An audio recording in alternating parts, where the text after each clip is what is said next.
Hello viewers, welcome to another special edition. Thank you so very much for joining us from wherever you might be watching this morning. This is iAfrica TV and it's another special edition with me here, Julde Njai, and my colleague here, Lamin Sane. We will be talking about matters of the Vice President and the food aid distribution there, where they are holding a live press conference in Banjul. In a short while, we will join our team. We will link our team live there to give us updates on the proceedings there happening on the press conference. But before then, Lamin, welcome to the program. Thank you very much, Julde Njai Sware. We are welcoming all listeners to Africa.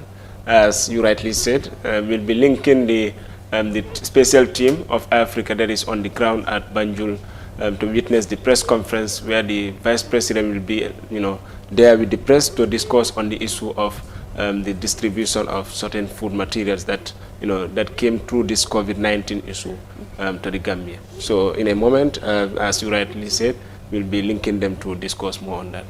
Wow, just like you said, the Vice President and of the Republic of the Gambia and members of the Cabinet COVID-19 subcommittee will this morning give updates on the state of the government's food distribution there at the Makati Square in Banjul, because the government announced the procurement of the relief package, which is rice, oil and sugar to 84 percent of the needy communities in the Gambia here. But so far we've seen that, which is supposed to elapse this month, but so far we're saying that the distribution of the food is still ongoing, and so many communities are raising concerns that they are yet to receive their own part of their package. And one among the communities is Banjul, the capital city of the Gambia, and where 50% of the households there are yet to receive this government's food package. So there I'm sure that at the press conference issues like that would be raised, and then the government will bring clarifications as to the matter. Of course, if you look at the matter, actually, since the distribution started, we've not, we noticed that some villages or some settlements have not received theirs, and then that is causing, at least some confusion, a bit of confusion to those settling in those areas, because they feel like they are citizens who, really should also benefit from the, COVID-19 gifts, because really, this is a moment, that, when it starts, actually, people have been suffering on those sides. That is on the side of food, and on the side of certain food materials that they really need. And on the side of the rice, that is a basic necessity in the Gambia, or a cash crop, let's say, or something that is needed by the people. It is obvious that whenever the distribution is announced, people will be anticipating it and they really need it so they can live on it. So when it is announced and they still did not get it, they will feel like it is something that should be in their custody, and that is why really they have concern about that. And interestingly, the government spokesperson said that the distribution of the food would have been completed by 8th of this month, but still now according to observations and what we are seeing at the Makati Square is that still now there are bags of sugar and rice there, and the distribution is still ongoing. So, but in the press conference, we are expecting to know the reasons behind the delay and all that, because the distribution would have ended the first week of May, but still now this is the last week of May. We're yet to see anything. Still now, yet the communities in the Gambia are yet to receive the food distribution. So we will know the reason why and what is behind that. But I'm sure our team is on the ground, and we will link them shortly to give us updates as to the proceedings of the press conference, and later we'll come back to really talk about issues that were discussed during the press conference. Really, this issue of rice distribution, if it was done on the right way, that is, if it was done as it should have been done, by now I think it would have been exhausted. That means we will have all the communities will have received theirs. Exactly. But then we've shown some delays on the way, and that have caused it. That caused this delay, and then up to this moment some settlements have not got theirs. So if it was distributed as it should have been done, by now we would have got all the communities with theirs. But we really hope today at least a clear information will be given to us about the distribution. Why was it not done? Yeah, and hopefully we will also hear from because we have received that, we have seen that or heard that from the news is that some of the security officials or personnel who are supposed to deliver these food package, some of them really stole some bags of rice and sugar, which is really disheartening. So hopefully we'll also hear from the press conference as to what is the outcome of that and how far the government has really gone with the distribution of the food. But most importantly is that the lapses on the side of the government when it comes to the distribution of the food.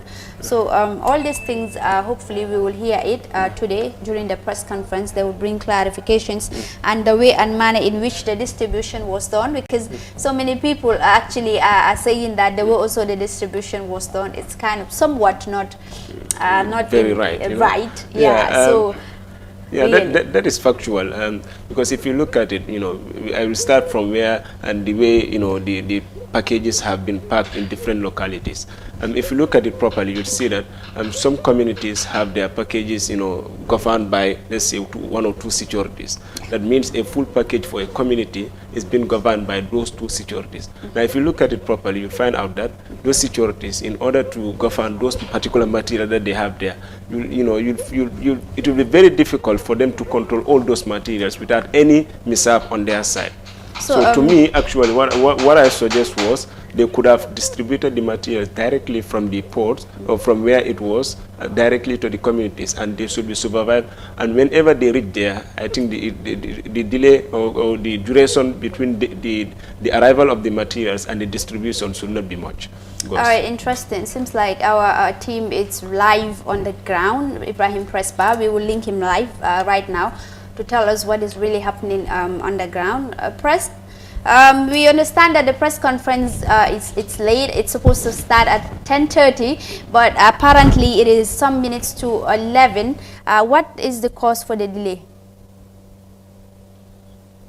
10:30 was the official time communicated to the media by the government spokesperson that the press conference, which will be coordinated by the Vice President of the Republic of the Gambia, will start here at the Makati Square. Right now, what we notice is the plans are set is much better than the initial time when we were broadcasting for Good Morning Africa program. Now we know the media is all here, and also officials from the government, the presidency are here. We also know that the chief protocol of the office of the vice president had done his work now to identify the exact location as to where the press conference will hold, and his technical team have now coordinated the affairs on the Makati Square very well. What we expect from the Vice President tonight and the Department of Disaster is to give proper update, especially the latest as to how many people have benefited so far. Because by the launching of this food aid, which costs more than $700 million, it was intended for 84% of the needy persons across the country. So after 2 to 3 weeks now, how far has that dispensation been done? So this is the case because initially we knew also a deadline was given as to the final day for the distribution, but observatory reports will tell you that the distribution was going on until this week, and some communities that have received the coupons, so receive the expected food package, what are they waiting for right now? And we know, according to the government manual or distribution manual prepared by the stakeholders in the food aid packages, I will tell you that every individual is entitled to 6 kilos of rice and 6 kilos of sugar and about 1 liter of oil. So if you make the calculation, you realize that every 10 people, 5 to 10 people are entitled to about 1 bag of rice, 25 kilograms of rice and sugar. So it is only when a community or a household is up to 20 people will have 1 bag of rice and one bag of sugar. So these are the calculations. How much will this satisfy the demand of the people in this COVID-19 when it is rocking? So this will be a high-level press conference after the Holy Feast of Ramadan. Now people are coming. What has the government done in terms of its assessment and observatory reports on the ground and the allegations, counter-allegations about the fairness or the lack of it in the distribution process will all have to be discussed. And remember, the vice president is the head of the disaster response team. We know there are some, of partnership. You have the Red Cross, you have other, volunteers around the country. You have also the social work, experts around it. So all this work is now under the office of the vice president. So for her to come over today to give updates of the media will be of public interest. Interesting. We also understand that before anything is distributed to any community, a voucher it's supposed to be given there by the alcalo for the distribution to take place. But we have observed that all of that thing, it's really not happening according to the people that we spoke with. So do you think that the vice president will bring clarification as to those issues about how the distribution was done and some of the lapses on the side of the government? But most importantly, the main reason for the delay, because it was supposed to be on the 8th of this month. So the vice president will be very quick to do those clarifications if the press conference starts soon.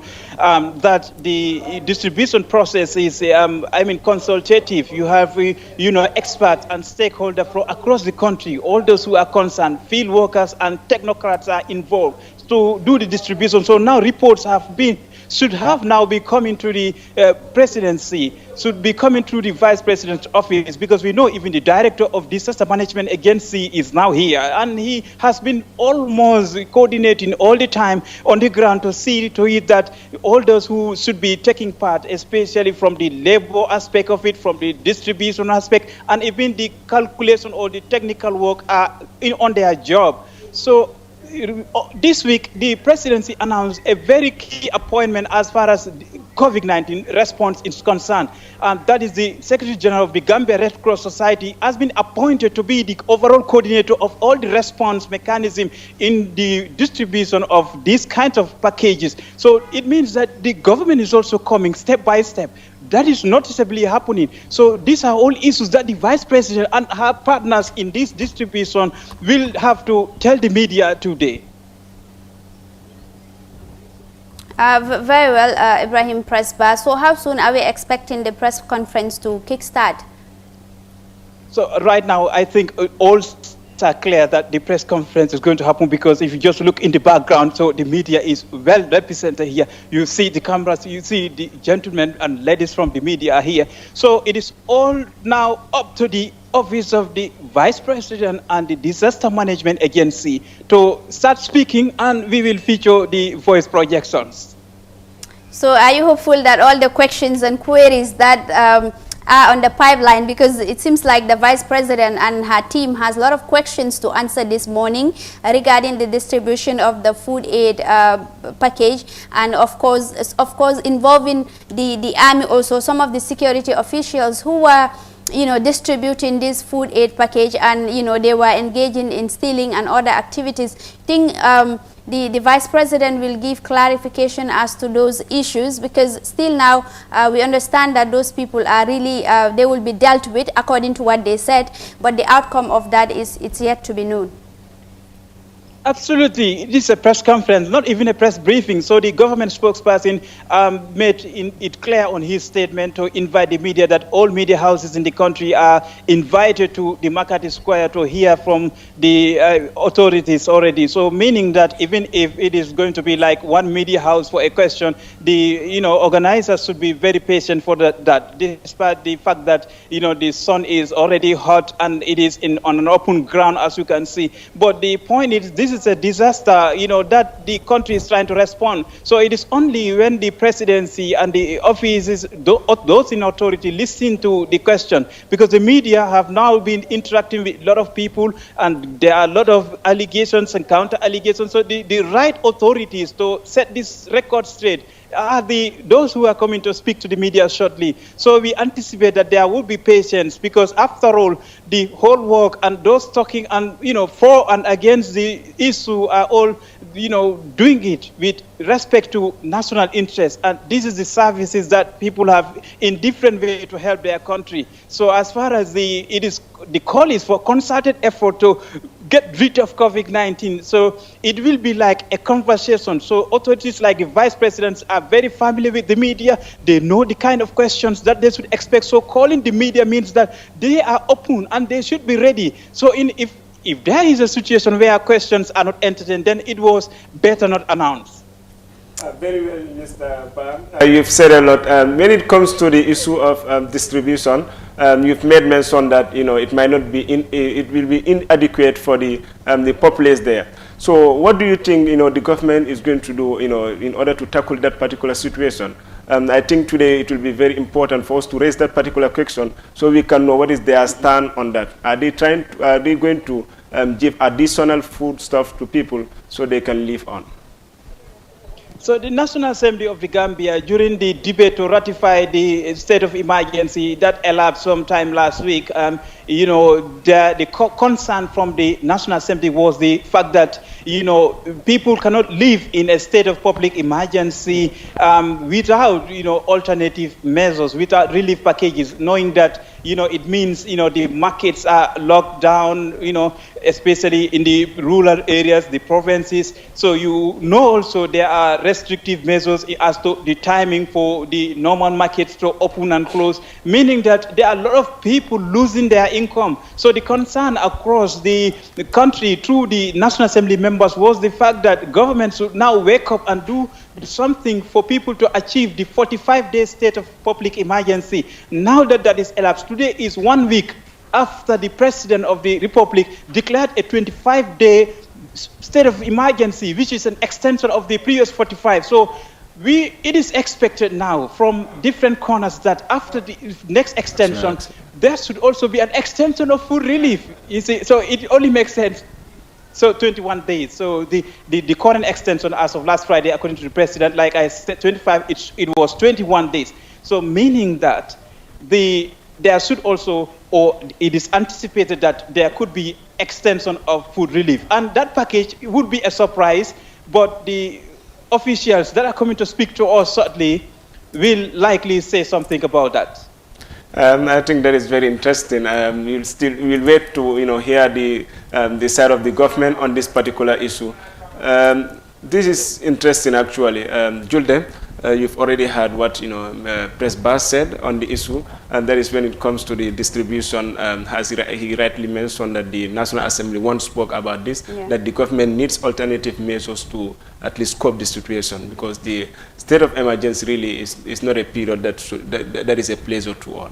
Yeah, interesting there. Press has really elaborated on a lot of issues there, but most importantly is that the government would likely extend this food relief. Probably whether the extension will include the remaining, because it is 84%, whether it will include the remaining 24%, 26% or not, that is also left to the side of the government, or whether, because what is clear is even those who are not vulnerable before the COVID-19 are now, because so many people are not working, and because of the lockdown, so many it has posed so many challenges to the people. So I don't know how government will really go about these things, but hopefully before the end of the day, we will have a clear information as to what is what and who is doing what, and what is the main reason behind the delay, and of course the distribution and all the challenges that people have been encountering, or all the allegations that have been raised by people to be cleared today during the press conference, because media personnel are already seated. We are just waiting for senior government officials who call for the press conference to actually respond, and for the press conference to kickstart proper. But before that, just briefly on the Mandinka, so that our viewers will also know what is really happening and what is discussed so far here on the special edition.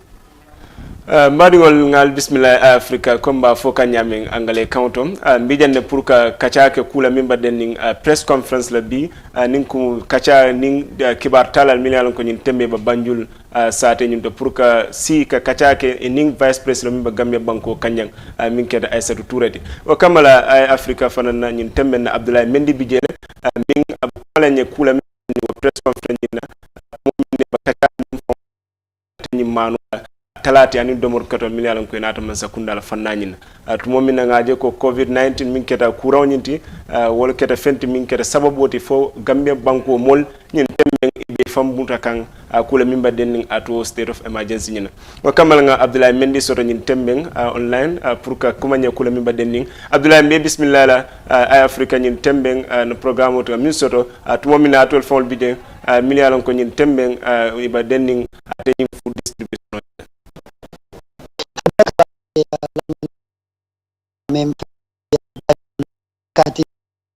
watu na yalon ko nyim press conference nyanta kila wolong ate vice president nin kibar janjanal le nyanta kachala pour ka jekode fem me yalon ko wolle be ma kibarol la karol la me yalon ko de wolom pour mani ko nyim wala domor fenol mel yalon ko man sakunda ye wole bondino pour ka Gambia banku diol ma ko mbete mbo men kono janto nyim press conference o dumbe kuma yala bake la men comme yaje nyamen katung kuma jamal fota nyim wala surtout Abdoulaye Baraka comme ya fo nyami akumata bake tumo mina ngalon ko wala kana kije an lefte le pour ya fo nyin tembe mo be préparation ba nyaadi le nyin tembe na pour que press conference nyin soto dinkra nyin yo lamin comme ya ñinin ka ñamen doron kabirin mfutata nan janto talanta ma fauna somanda wo ya tara fe manke num fulo bari baje ka ñamen imejol sto nin kumun sa foko de journalist ol be pareta andum fanan official sul natali ye dula jubele nin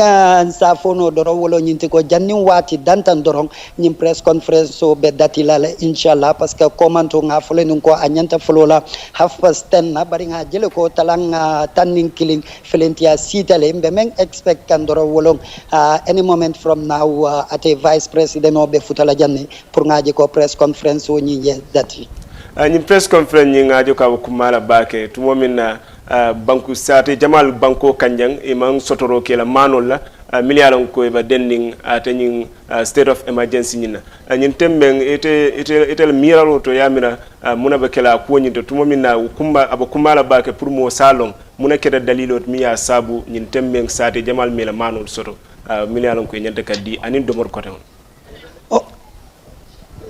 wo kumole bina sene ala janto kato ate vice president o bina wole sene andila kato nga lonne ko komanto banko kanja kabrini mano talate dita dula dolbi je maya lonko woli la talarol datile dolbi je maya lonko regional kono ya soto le dolma soto folo comme misal fi sa fono banjul kombe banjul nyamento janto talaro folo tam mo dolbi je maya lonko woli la manol soto diwlino anin sukuro bari dolbi je ima soto andung woliaje nyamen wala ya mira nyamen ko talaro be ke ka nyamen amanna ke o nyama o dunyati nanyin press conference be kuma ya la bake katu ngajele ko region dol fanam bije woku kilion ne bije to kabrin talaro folota dol ya soto le dol ma soto folo munne ba noto andum fanam munne yati na ima soto folo wo fanam be ko la janto bare talaro fota nyamen to wolo nyinti ko ne ajube do bal ko no e kole ko keme o keme de sidula tan se nin nani wolle be nyin do bulu ma ko irfeol soto la andu ma ko refeol fana ya kasabi nyame nin kumu ni ba jube la fana iko nin ayatara iba talala anyanta talala nyame momo asike no ni ba sotola habe kila kilo worolti mano kon nin sa fono ko ate vice president no wole be kumol nyin sene andila molla pour nga long talaro nyimbe ke ka nyamen anim fana mol mel ma soto folo mune ati nay ma soto folo andum fana fo mol be ba soto no la fo non abeti parce que kuma dol fanam fotale ka jeko ko nyimmo force package leti ni o moy wolo nyinti ko nyinon sidula folol ti maya lon ko wolo nir fewti melbota bari dol be jikiri ne ko do fanam bije maya lon ko anyanta fintila fo mu ku soto reulte fo aman soto fanam wobe koy labe nyim press conference o le kono labe Abdoulaye wo bo kala kulet mi alan ka ko mala bakele pour ka long nyin temmen na tonya fondung ninkum fendo bataral je min ba dila kotenke nyin ni nyim banda tumo min ngaje ko ya nankamol mi foten ko min kilo woro momo bakarla wala sotol ne atri ba sotol aw bakela kulet mi alon ko niya jube sate banko dol ani sate dol mi alon ko be gambe jang wala mo la siani kamala ni ko mo nankamol del ba sotol tumando jamal del ta sotol fana oto bakela fanal mi alon ko ko mala bake pour nga atani vice president ninkum ay senandiro ko fanani na bake julde ñin tembeng yeah, nin ko yeah, minam kuti mi ala ko ñing komi ya fo ñame dorong 6 kilos momo ñanta wala soto la bari ya mira komi 6 kilo wobe nafa nati la molene because mol yale ñing coronavirus ay problem jamale nata ñing banko kan jam bari 6 kilos komi ko di every individual wala wo komi adoya tale komi ya mira ko nafa warata le bank julde comme ya ko ñame mano ni suru kata bino amana janto kuran jauh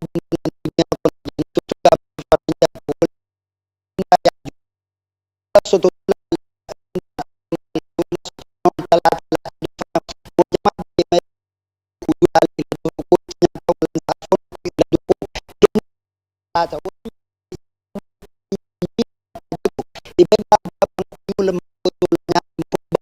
yandera no e blue bari nyinten ka foko de nyimmu konko bayranol ti wala ninku mu ka foko pour mo ka sala dimbaya tano pour ka jikini malo si ya bata bondino amari wala asi dépense bono comme nga fo nyame ni ya jube ninko kilo woro momo andung isa jube ko bang ko bo warta nyaawo wala doyata nyaawo nya ning momo be kilo woro soto la korda me ya lon ko abita ba mani boto kilin sot la faye ke kordati me ya lon ko momo wang wala momem futata momo wanne be kunin nawo korda kono ning ko mu wolle be sabati ngo korda kono hisaje ko korda mol me ya lon ko wollo momo wang be korda men kono wol be mani boto kilin no man na ko bay banko kan janto bari pour ka mol ma koy lom pour ka sabati ka si ka je ko be ñing jankaro kel la ñamen ka bondi banko kan wala ñi mano anin tulo nin sukuro la nafati bari amanke konko bo rawti pour mbadim fulol finance akala muta o ñama ay beto ñendiro la wa ñu move rek ci kalama olof ñun tamit ñu nekk di sétane pour gaay xam rek lan lañ wax ci kalama angale ak sosé pour ñom tamit ñu xam lan mo nekk di xew xam nañ ne tay government food aid bi moo doon distribute comme government bi dafa waxoon ne dafa maye saaku sukur saaku maalo ak bidongi diwlin waaye gis nañ ne ba léegi ñu bari mënuñoo jot seen maalo yi ak seen sukur yi ak seen diwlin yi ñeneen sax ñu ngi wax ne daanaka am na njuut njaaj comme distribution bi nuñ ko doon joxe mun nga ñoo andee leeral tey press conference bi lan la moo adresse ak vice président bi su ñëwee issues loo xam ne media bi dinañ ko raise te expect nañ ne dafa andi clarification on those issues. jërëjëf Julde comme ni nga ko waxee rek ñu ngi séntu vice président bi muy docteur Aïssatou Touré fii ci Makati Square any moment from now maanaam ndaje bi nga xam ne mu ngi ko war a am ak taskati xibaar yi pour update Gambian si ak pour xamal askan gi tam li nga xam ne mooy nguuru Gambia taxawaay gi nga xam ne taxaw na ko pour wàllu askan gi ci lu jëm ci wàllu dund ngir war fee mun a dàq lii di mbas mi ñu gën ko xamee ci coronavirus bi ni dund googu nag gis nañ ne tasaare nañ ko ci biir réew mi daanaka ñetti semaine a ngi nii yenn ci ay gox-goxaan yi nekk ci réew mi jot nañ ci mu am ay nit tam yi nga xam ne ñu ngi ci gox-goxaan yi ci biir réew mi ñoom jotanguñ ci seeni wàll ba ñu bari ñu ngi ci doon laajte ay mbir ndax dafa am ab parparloo bu ci nekk wala dafa am ay nit yiñ cee seppi pour jox leen waaye ñu gis ne tam anam biñ koy joxee mooy process bi ak procédure bi muy maanaam niñ koy defee amaana moo sa yéex ba nga xam ne ñi xiif ñi ak ñi caalit ñi xëj na ñu ngi yaakaar ne ñoom boolewuñ leen ci waaye it li ci gën a am solo mooy maalo bi buñ fàttali ko kopparu réewi Gambia lañ daal di yëkkati lu war a toll ci juróom-ñaari téeméeri millions ni koppari réew mi muy 700 millions ñu daal di ko jëndee maalo gi nii waaye maalo bi itam du pour dàq xiif ci biir réew mi ndax boo leen gisee réew mi nu mu toll ak maalo bi nu mu toll maalo bi mënut a dundal réew mi yëpp pour ñaari weer wala pour ñetti weer waaye itam lii njàppale la ak dimbal gi nga xam ne nguur gi mu ngi ko defal askanam ci gannaaw ba nga xam ne lii di feebar bi di coronavirus bi mu amee ci biir réew mi gis nañ ne ñu bari xëy na ñàkk ci seeni liggéey wàllu am bi ak wàllu koom-koom bi na sax na ci ñenn ci seen buntu ameekaay bi looloo waral nguur gi tam gis ne comme nguur la te it askan gi buñ nekkee ci coono war na leen itam ñu gis ne taxaw nañ askan gi surtout ci fànnab dund gi ci lañ gis ne jënd nañ maalo yi ni képp ki nga xam ne yaa ngi yeewoo ci biir réew mi fii waaye nag lu ñëpp bokk pour jot ci nag ci benn waxtu dina dee jafe ba tax na fi ñu toll nii coow li gën a ëmb li gën a wër maalo bi mooy wane daal ne am na ñi nga xam ne jot nañ ko mu am ñi nga xam ne tam jotuñ ba tey am na ñenn nag ñi nga xam ne ñu ngi dundee yaakaar ñu ngi dégg ne daal lii njëlbeeni xaaj bi rek la dina amaat beneen xaaj bi nga xam ne bu lii jeexee loolu dina am loolu dëgg la am déet xëj na tey ci press conference bi dinañ ko séntu ci kii di vice président bi pour mu indi ci ay leeral wala NDMA di mbootaay bi nga xam ne tam ñoom ñoo nekk di lëkkaloo ak lii di office su vice président bi pour jàppale leen gis ne askan gi fu waay manti nekk ci biir réew yi Gambia lii di ndimbal gi nguur gi indi fii yow it nga mun cee jot sa wàll comme na nga xam ne noonu lañ ko séntoo waaye gis nañ yenn ci ay gox yi nga xam ne mat na ñetti semaine maalo yi bañ àggee foofu ba fu ñu toll nii pepp sax génn fa pour dem ci askan gi ndax li ñoo xaar mooy ñu ngi xaar ay coupon ñii ñu ngi ne ñu ngi xaar ndigal gi bàyyeekoo ci kilifa yi pour jox leen ndigal pour wane daal ne mun nañoo tàmbali lii di séddale gi waaye loolu yëpp yaakaar nañ daal ne ci biir press conference yu tey ji lay gën a leer incha allah julde waaw xam nañ ne tamit ku nekk dafa war a receive 6 kilos andil ñu leeral si loolu tamit nag because ñu bari ñu ngi complain tamit la lu ñu leen nekk di jox dafa ndaw torop loo xam ne mutul dara am na ñoo xam ne sax su dee ne famille bu rëy la sax even 1 week du leen mun a saaf so andil ñu leeral si loolu noonu tamit. waaw mooy li ma doon wax rek ci kàllaamay mandinka xam naa suma mbokk pël yi dinañ ci xalaat caalit lool ndax buñ demee ba ne nit ku nekk 6 kilos ngay am dina jaaxal ñeena ñi nga xam ne ñu ngi jëloon seen yaakaar wala seen xalaat yëpp teg ko ci maalo bi ne pour dund la pour at bi yëpp mooy li ma doon wax ci mandinka rek maalo bi ñëwut pour dàq fi xiif wala pour teggil nit ñi coono jënd maalo lii pour jàppale la pour jàppandal laagum ci diggante gi laata ñuy mën a xam naka la ñuy def ak xeex lii di mbas mi muy doomu jàngoro ji di coronavirus bu fekkee nag suma mbokku poli ñu ngi yaakaaroon ne ku ci nekk mën naa am fukki saa ne lii mën naa yor sa famille pour ab weer amaana du yaakaar gu tastam de waaye liñ gis ne ci jamono ji ne looloo amagum mooy juróom benn kilo la ñuy yaakaar ne ku ci nekk war na koo mën a am te loolu buñ ko waree xayma kër pour nga mën a am saaku foofu foog mu nekk ay ñaar fukki nit ñoo fay yeewoo kon kër gi nga xam ne ci benn saaku maalo ñaar fukki nit war koo war koo bokk yaakaaruma ne loolu dina fa mën a def weer wala ñaari weer kon loolu li moo wane rek ne nguur gi jàppandal la indi rek pour jàppaleegum askan gi waaye du lii mooy teggi xiif wala bekkoor ci biir réew mi bu fekkee loolu lañ cee séntu. waaw gis nañ ne tamit président bi njiiti réew mi recently dafa extend the state of public emergency waaye si National Assembly bi tamit ñu doon wax ne debate about the extension of the government's food aid foog nga ne kon ka yokka nañ state of public emergency bi mun nañoo yokka tamit loo xam ne moo nekk ne food aid support bi hence ñu bari ñu ngi complain ne ñoom amuñ si maanaam maalo yi sukur yi ak diwlin yi joolaa yu bari ñu ngi complain ne amuñ ko so xam naa ne daal foog nga ne vice président bi dina laal si loolu tamit. waaw ci li nga xam ne loolu lañ war a leeral mooy state of public emergency bi yokkuñ ko boo ko seetee ni nga xam ne noonu la amee mooy ci sartu réew yi Gambia mooy njiitu réew mi dooleel nañ ko muy sartu réew mi dooleel na ko pour mu jël ci coobare boppam lu mel ni bu amee juróom-ñaari fan muy maanaam 7 days pour mu proclaim lii di public state of emergency boobu ci njëlbeen loolu la def bi loolu demee ba jeex nag faw mu delluwaat ci pencum ndawi réew mi waxtaan ak ñi nga xam ne ñoom ñooy député yi ndax ñoom la ñu tànn ñu toggal ñu foofu ci biir pencum ndawi réew mi pour nasakanoo ci lépp li nga xam ne mooy li itteel lii di réew yi Gambia ñoom nag ci seen i gis-gis ba kii di jëwriñ bi gàlloo wàllu ate ak lii di yoon di Batambedu bi mu demee foofu pour request ne nguuru Gambia mu ngi soxla juróom-ñeent fukki guddi muy maanaam 90 days pour war a déclare lii di state of public emergency boobu waaye député yi ci seen biir buñ càmbare waat mbir mi ñu gis ne 90 days yi amaana dina bari liñ mun a nangu mooy 45 days ci lañ daal di déclare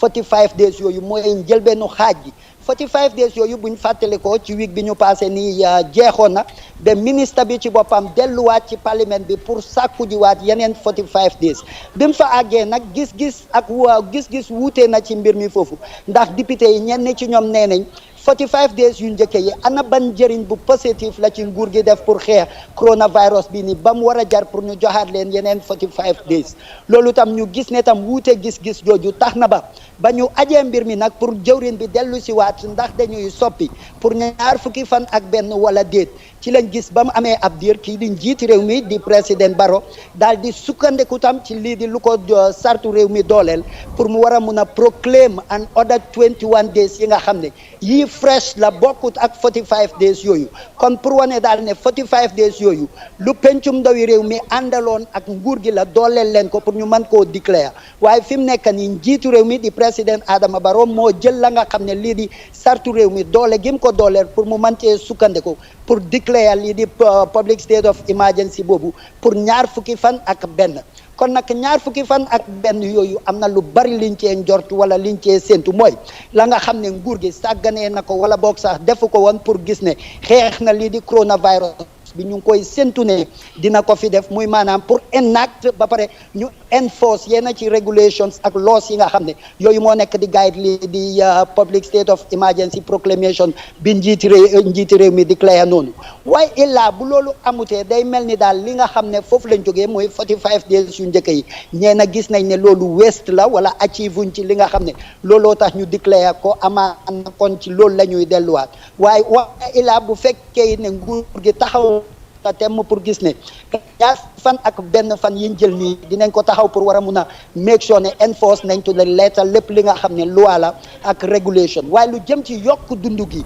ci lii di ñaar fukki fan ak benn gi nga xam ne njiiti réew mi jël na ko daal di ko déclare lii di state of public emergency bi loolu vice président bi yaakaar naa moo ci mën a addu teyit bu ñëwee bu fekkee comme ni nga ko waxee concerne yi sa doom yi joolaa yi la waaye pël yi xam naa dina leen itteel lool pour ñu war cee bëgg a xam dara dinañ ko laaj pour ñu xam. waaw am na solo trop Paco jërëjëf loolu leer na xam naa dañoo dellu si waat rek waat si yow again nga jox ñu updates bi press conference bi su starté.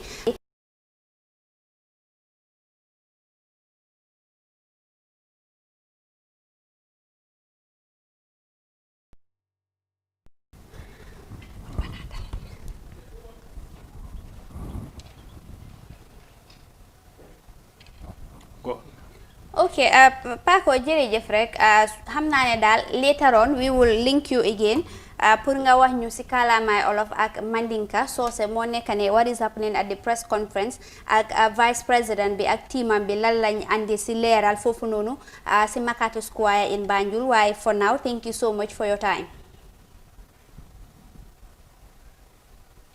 Waaw mu ngi noonu Lamin, that was very clear, both in the Mandinka and the Wolof language, and together with Prespa.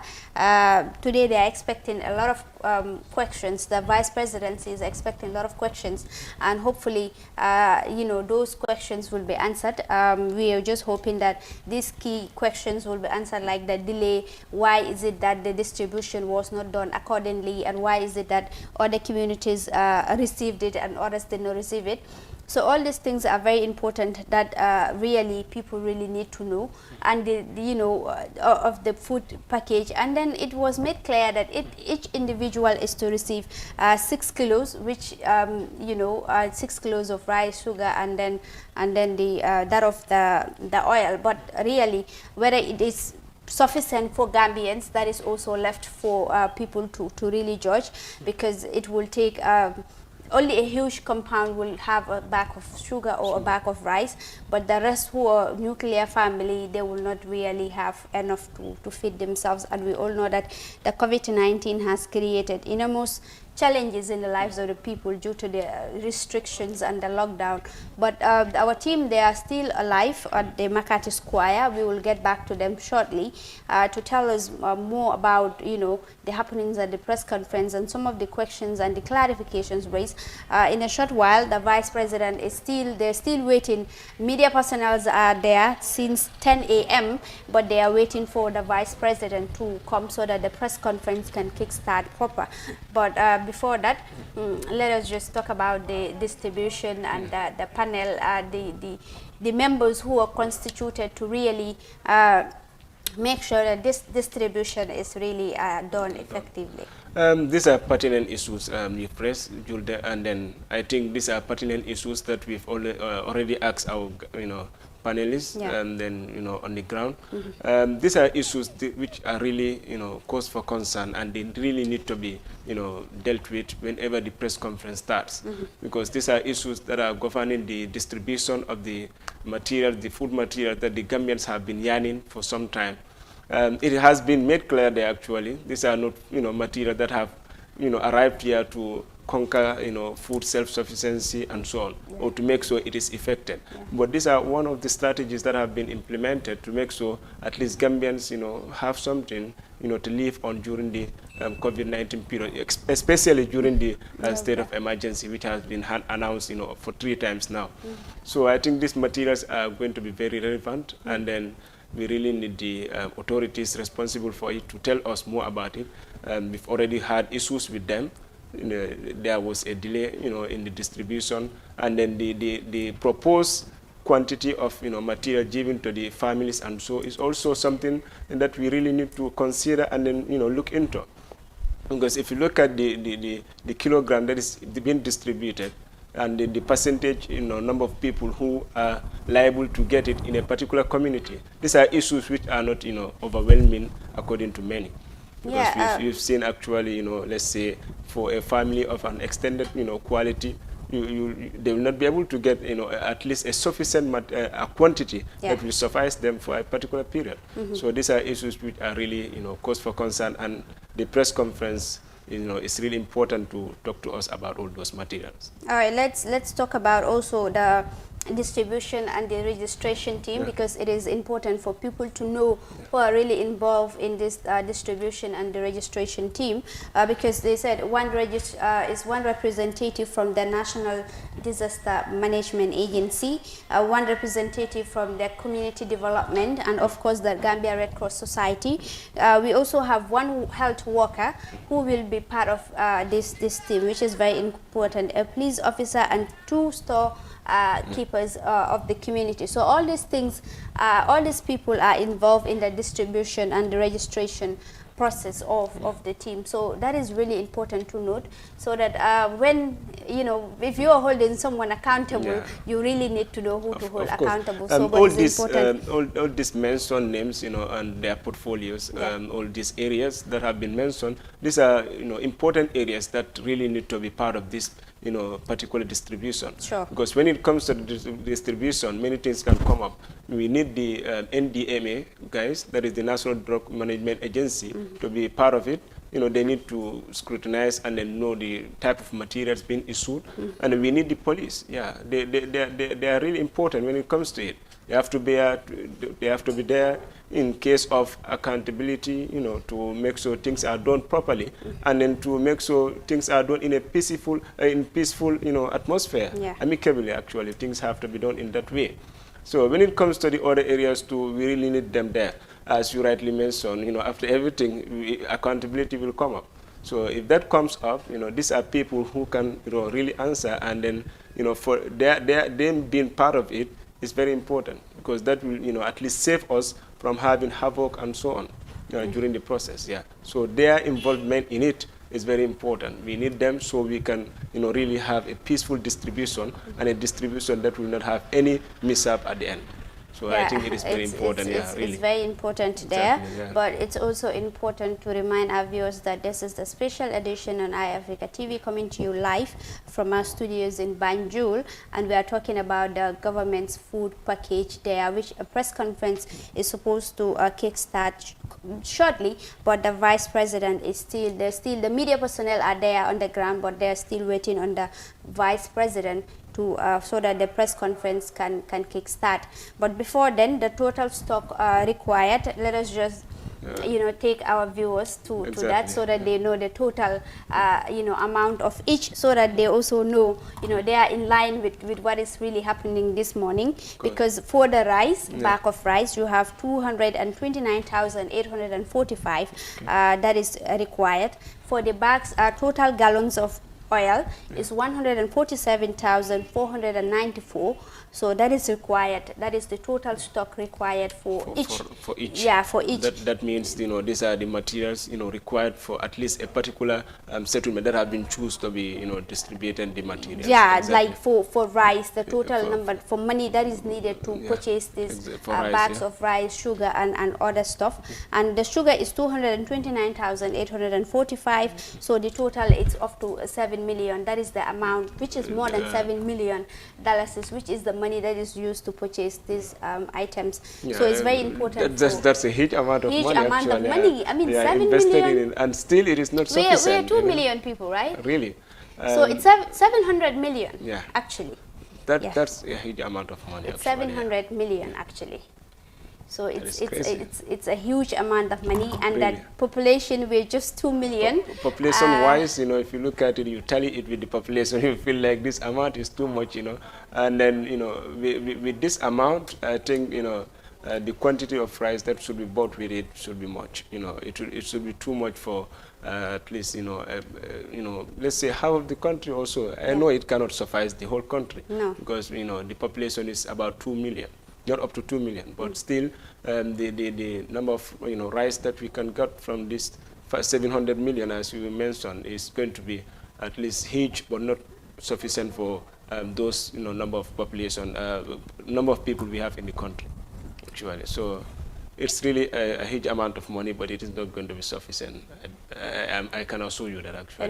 Really. So that is why it's very important for people also to know the presidency or the government to come out and tell people whether the distribution of the food aid package will really be extended, because if it is extended, those remaining people will really benefit, because at the end of the day, how do you measure who is vulnerable and who is not? In this COVID-19, everybody is I think everybody is affected. When it comes to all sectors, everybody is affected, because the issue is, in the Gambia, like I said before, we have people of poor background, you understand? So they live on earnings and their daily chores.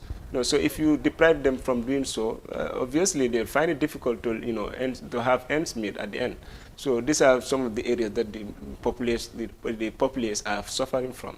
So I think, if it is extended, then it is going to be another extension of hardship on many.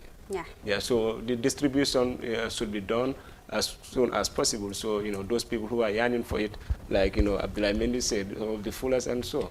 So the Jolas and the Syrians. Yeah, probably the Jolas. I'm not one of them, so it's crazy. But I think the distribution is very important, and it should be done by now, because people are really, waiting for it. People have seen it. If you go to many settlements, you'll see that they know that these materials are in, but they still cannot get them.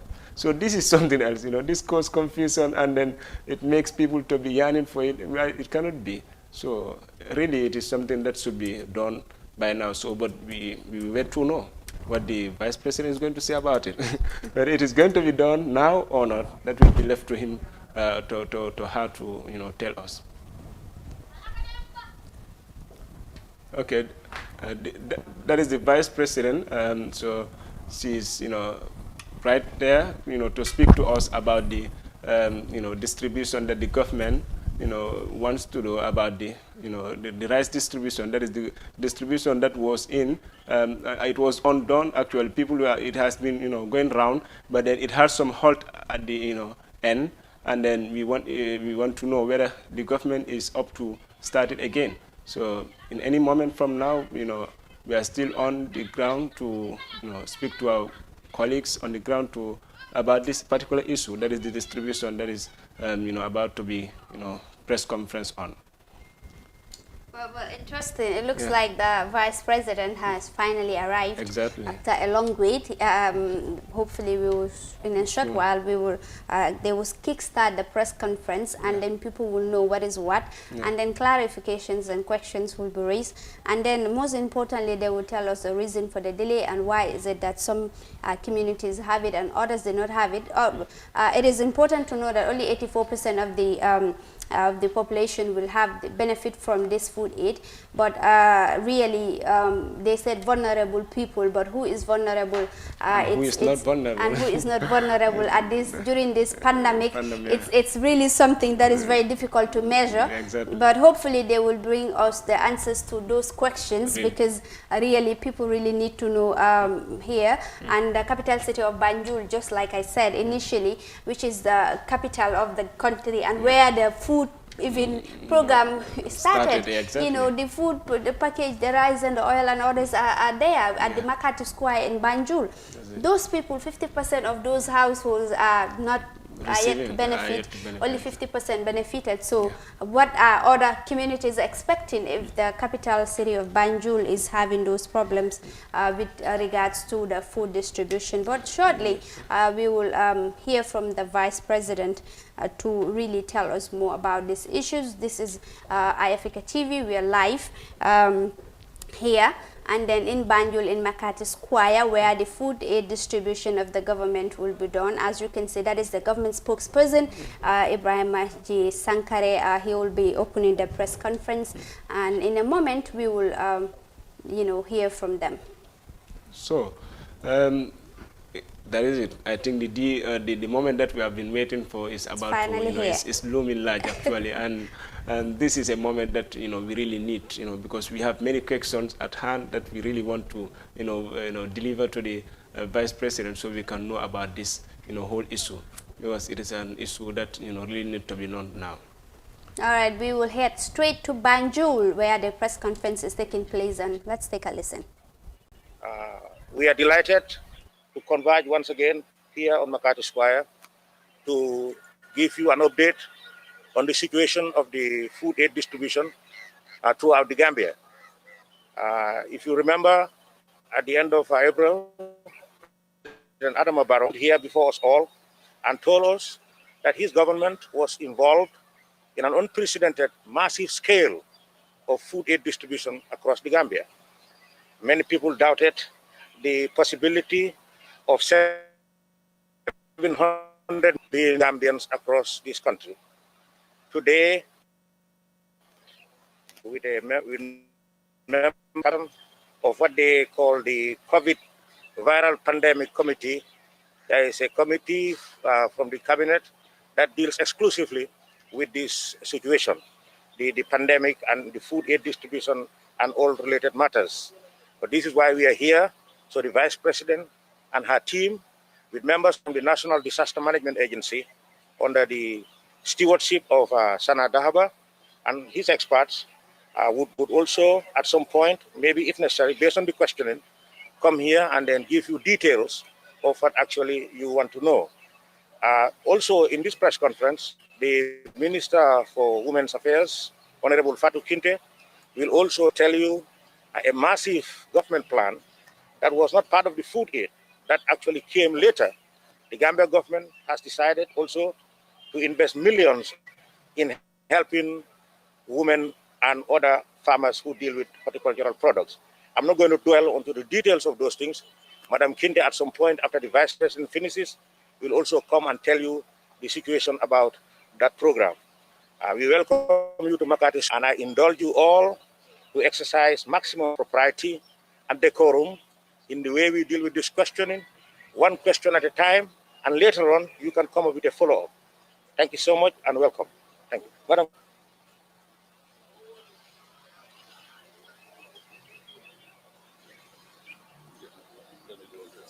Thank you.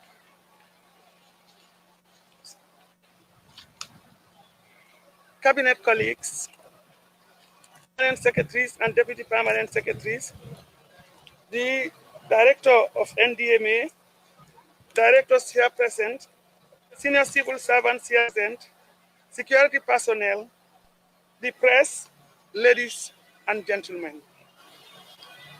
A few weeks ago, we were all wondering what would befall the Gambian population, particularly the vulnerable and marginalized, in the wake of the COVID-19 pandemic.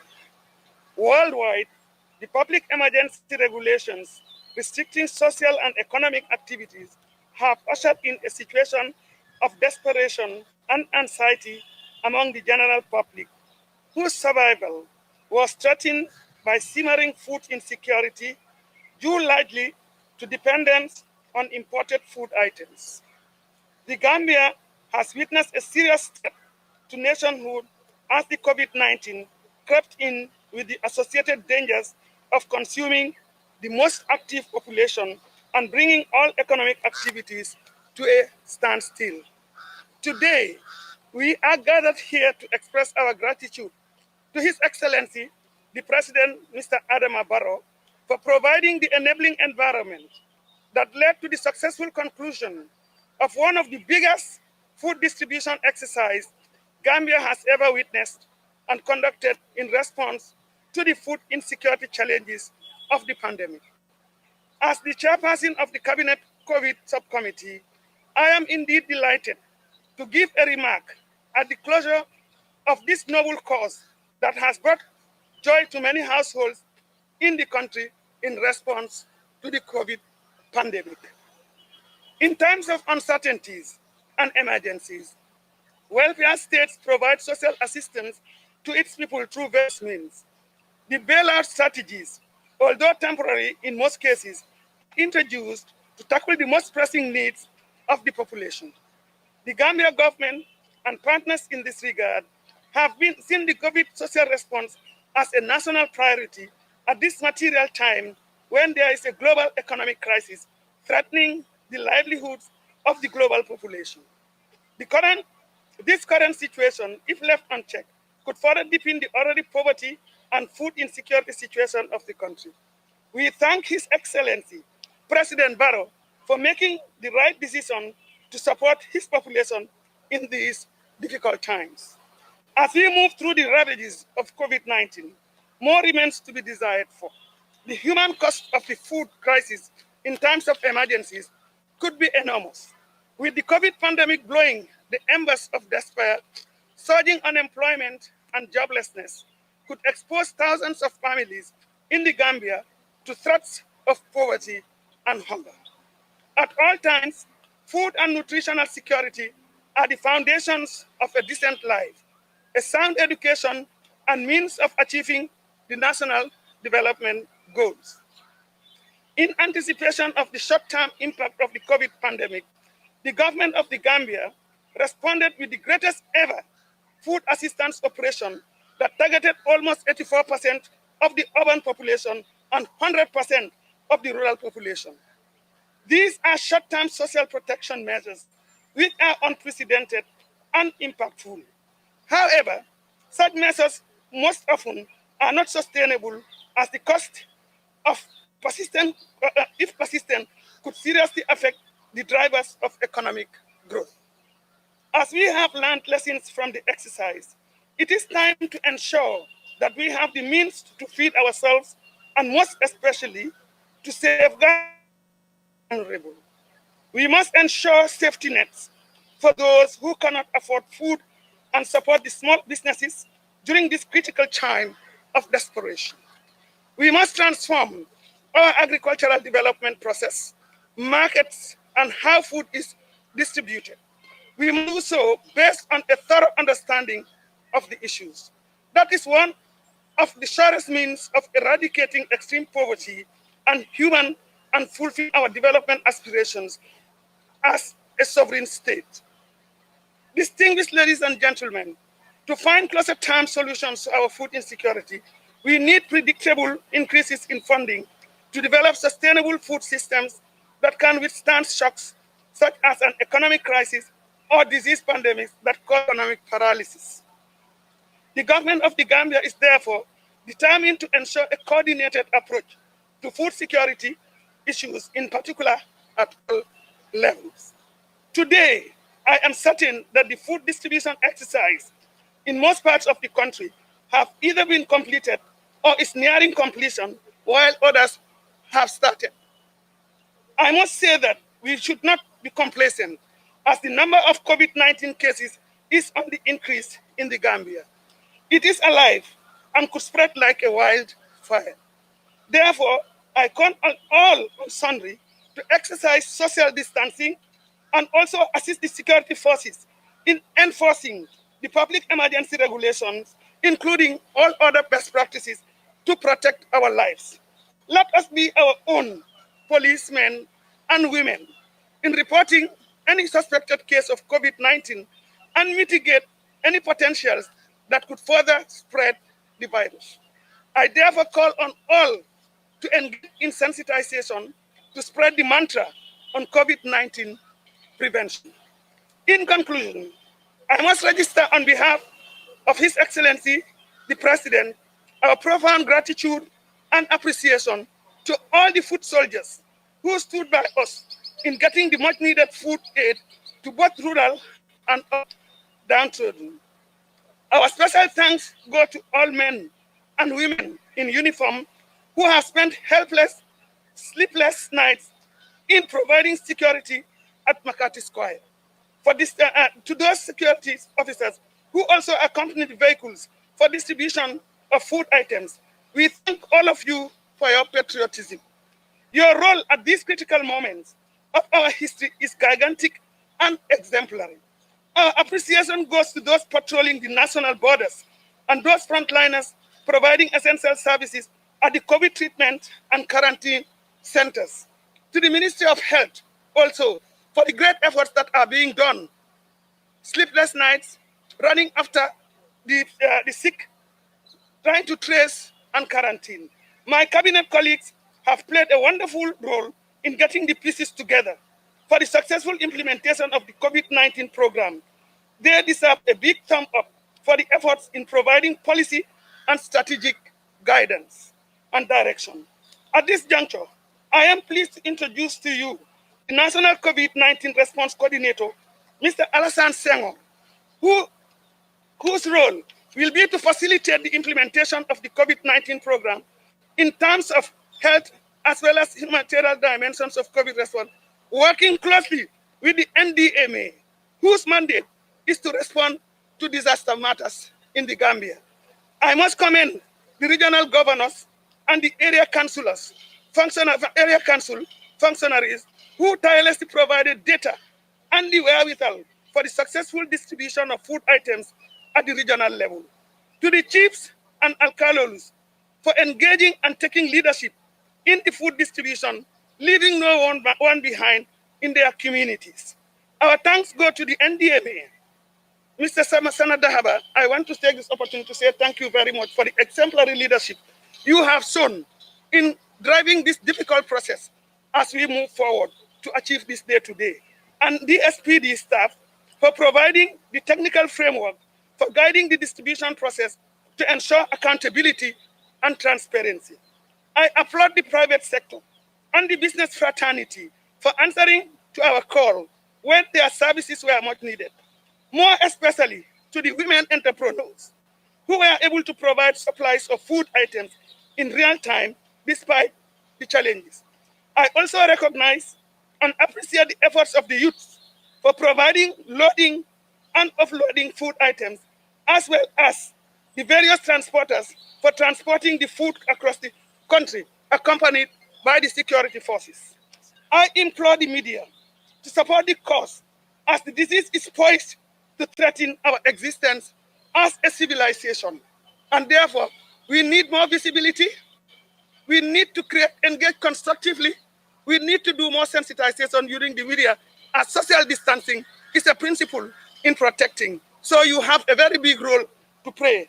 I once again want to thank honorable ministers and members of the COVID-19 subcommittee, the security forces, the frontline healthcare providers, the various institutions involved in managing the process, the Gambia Printing Press, the NDMA and entire logistic team that made this possible, the trade, agriculture, finance, Minister of Women, Central Bank, the offices of Accountant General, Internal Audit, the Red Cross, governors and mayors across the regions, as well as chiefs, alcalolos and their communities, the various enterprises that facilitated the supplies of food, small and medium-scale enterprises, importers, transporters and laborers, the Ports Authority, young people, the Department of Strategic and Policy Division and permanent secretaries, chiefs, alcalolos and communities, Office of the Vice President staff, and the Cabinet Subcommittee for creating this enabling environment and engaging tirelessly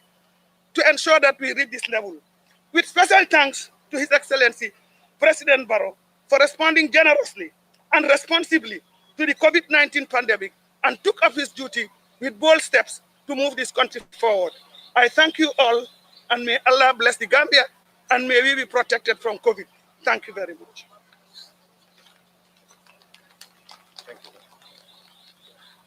Thank you, Madam Vice President.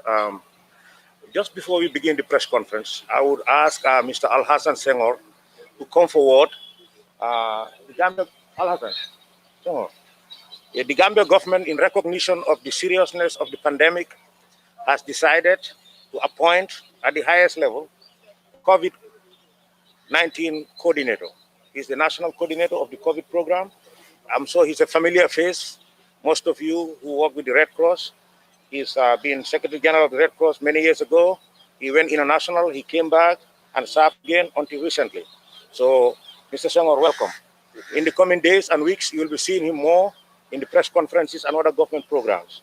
You know, I apologize when I started talking, I never introduced you. I skipped that. Now we'll begin the press conference. You raise your hand, you identify your name, your organization, and then you can file a question. Yes?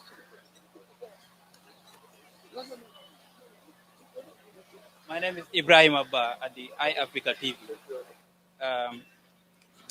Mr. Sangare, in one of your press releases some 2 weeks ago, in one of your press, yes, it's fine, it's fine. So, Honorable Vice President, in one of the press releases by the government spokesperson here, said that the distribution was expected to complete on the 8th May, some 2 weeks ago. What is responsible for the delay? Because we understand until now, the distribution is going on. The other question I have is, if it is one question, let me choose. Let me then ask the best. No, I can't say that question if it is one. I never said the distribution was going to end by 8 May. The distribution from Makati Square to the provinces. That's what I said. So the distribution from Makati to the provinces didn't complete on the 8th. We saw some bags of rice here even this week. Okay, so that one. So what is responsible? Yes. Vice President can answer that question. So, Vice President, we know that the state of public emergency is being extended by 21 days now.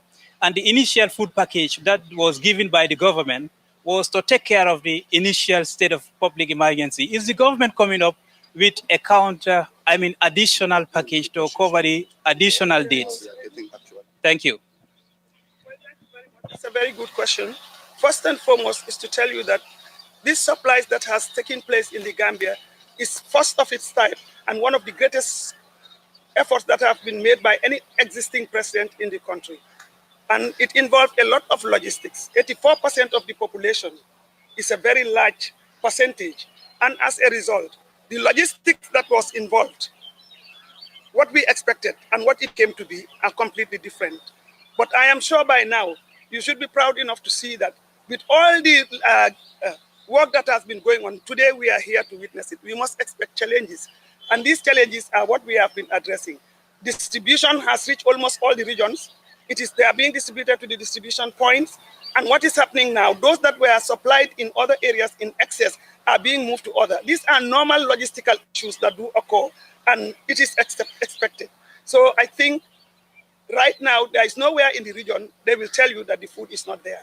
So the timing and the dates that may have been given were in anticipation of the fact that, but we did not recognize that it was a very big logistic. The whole population is covered. 17% less, 100%, you can imagine.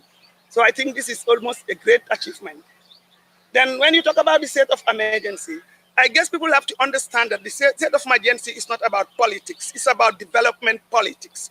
It is about responding to the nation as a country when circumstances have changed, especially when it touches on the globe. It's a global pandemic. It is not about the Gambia alone.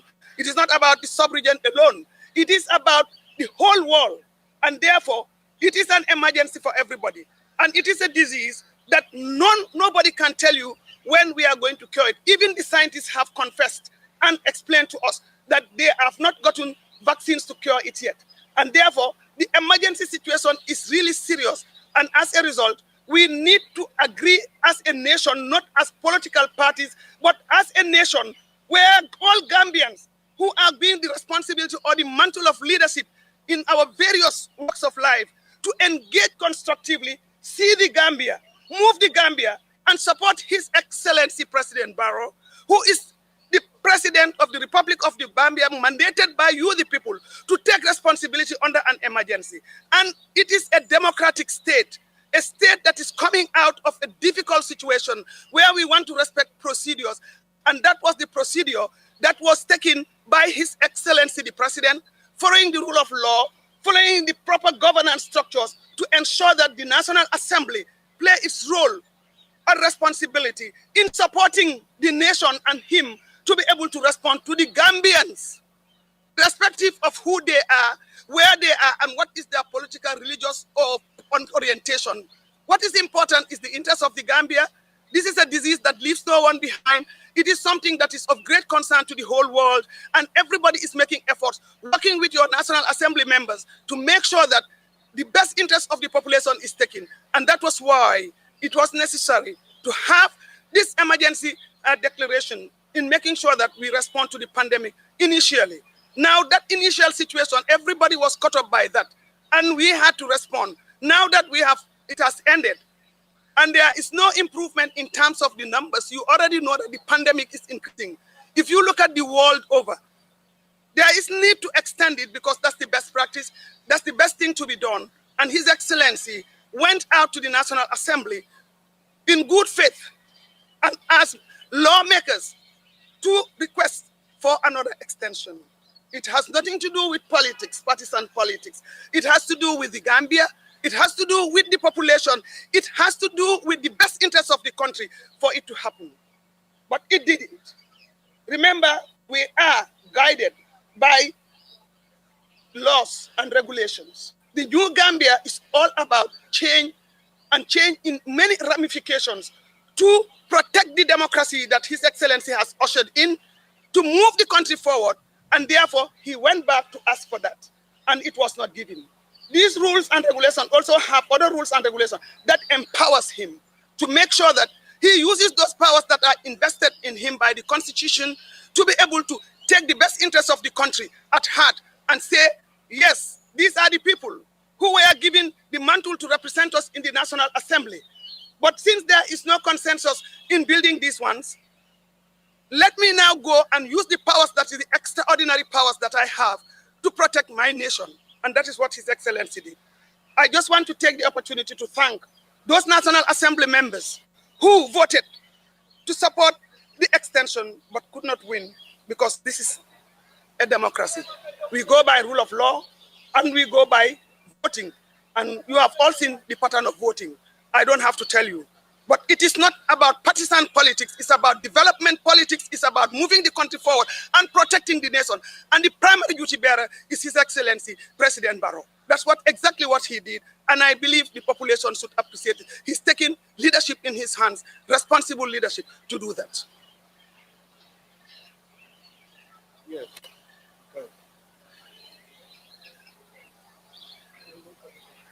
The local language, yes. la nekk High Excellency li ma doon laajte mooy gis nañ ne xaalis bu takku leen jël jëndee ko maalo yi muy 700 millions ndax loolu tam buñ ko waree séddale maalo bi ci niñ ko xaymaye nit ku nekk dina am juróom-ñaar ba juróom-ñetti kilo ndax koppar yooyu tam bu fekkee xayma bi noonu la jaar na yoon niñ koy séddale koppar yooyu buñ dooleeloon jula gi pour ñu yombal dundu gi yombal jënd ak njaay mi comme maalo gi moo doon gën a am doole ndax tam ñu ngay expect leneen luy ñëw apart from lii.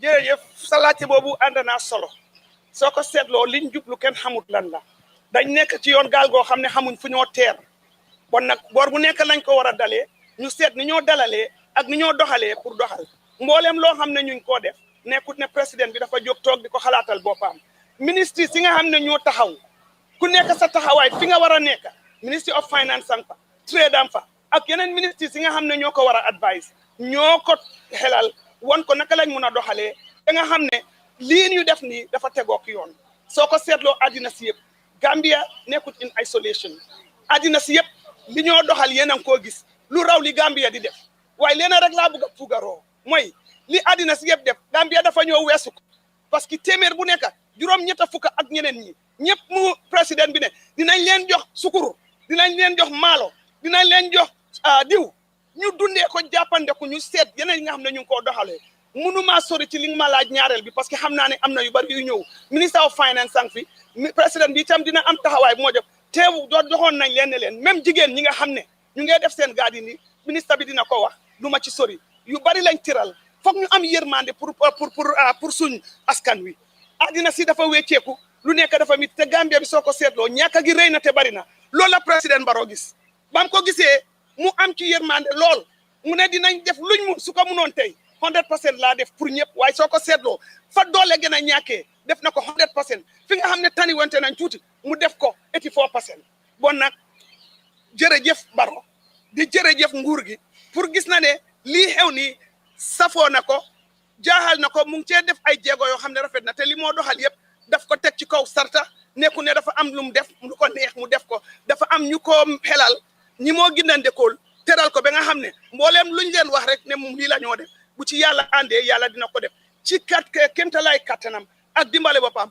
buggu ci dara maa moo may liggéey buggu ci dara li moo liggéey yëpp nguur gi la ko gisalee Gambia bi yëpp la ko gisalee pour dimbale sakka ñi nga xam ne amuñ doole askan wi loolu laa mun a wax ci yéen lu dem ci mbir bi mu laajte jërëjëf.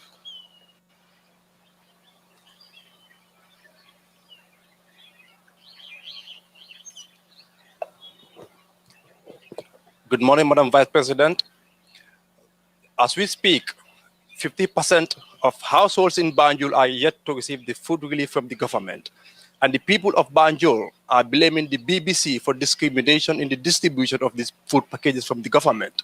And we've talked to the BBC spokesperson, Mr. Barr. He reported that the coupons received from the government are duplicated. My question is your government having any accountability and transparency mechanism to check the distribution of this food relief package? Thank you very much. That's one of the most beautiful questions you can put to me. Because as the chairperson of the COVID and responsible for working with this subcommittee, cabinet subcommittee, which is representing almost all the relevant ministries. All ministries are relevant. But the ministries that you know have a direct impact on the COVID have been sitting there. Whatever we did is based on accountability, transparency, and also good governance. Because we know we are the resources is not ours. It is entrusted to us, and therefore we have to represent the nation in best ability we have. There is a procedure and process that is involved in this whole process. The cabinet subcommittee was brought in together by His Excellency to represent him, to sit down and take policy directions that is going to be in line with good governance, transparency, and demonstration of what is needed to the population. When that happened, there were procedures and plans that were put in place. Those procedures and plans were based on frameworks that were developed. You have the framework that has to deal with the humanitarian dimension, and then you have the other framework that has to deal with the clinical and epidemiological dimensions, of which the Ministry of Health is leading. The humanitarian aspect is being led by the National Disaster Management Agency, the agency that is by the Act of Parliament responsible for dealing with disasters, working with the relevant institutions.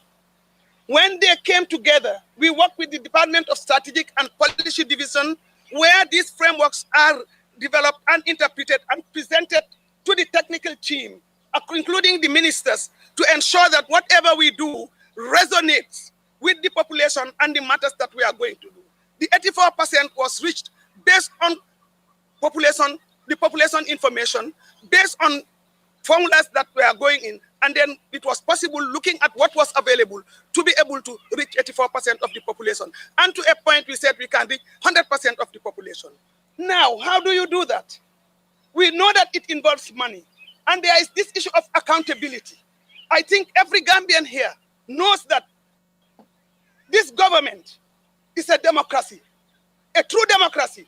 A democracy that responds to good governance, accountability, transparency, consultative, and inclusive government that cuts beyond this. And it doesn't see itself as a party because it is led by a person who understands the principles of democracy, who is a pillar of democracy. We came up with certain procedures.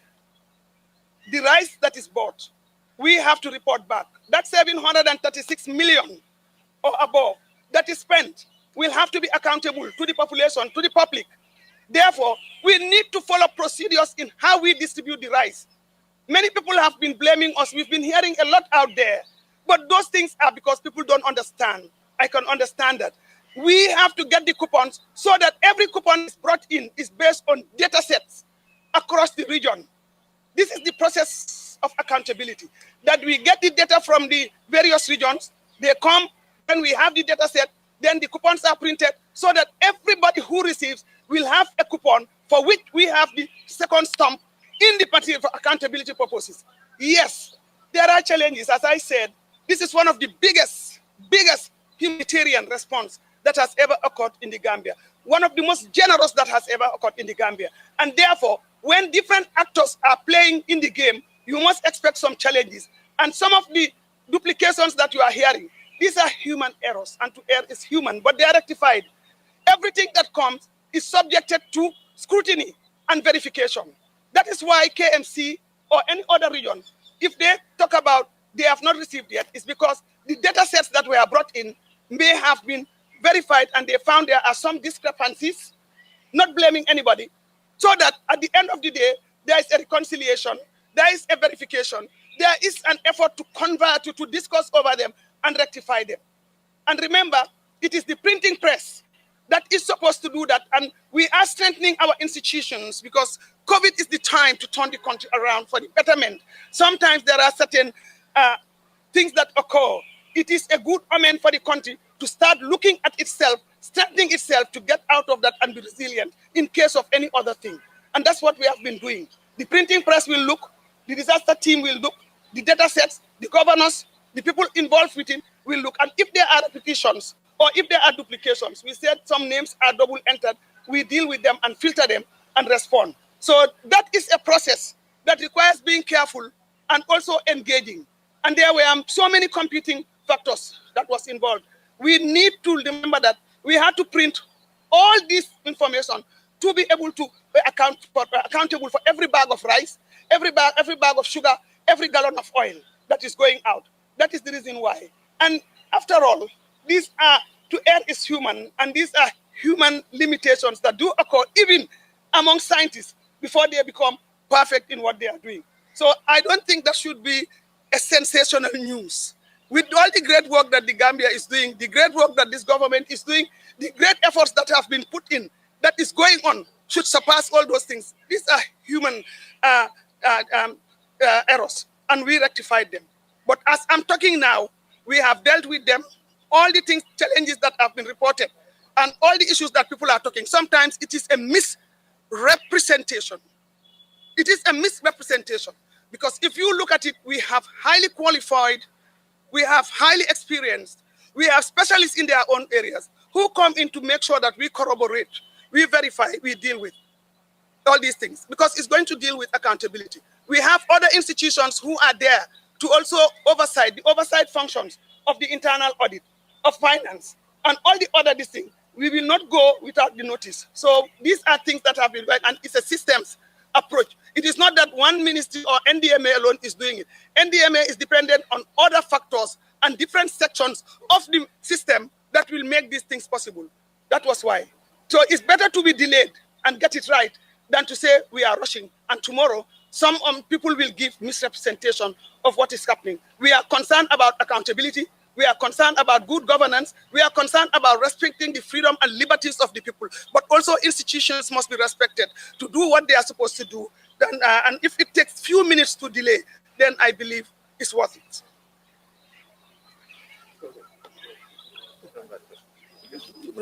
Okay.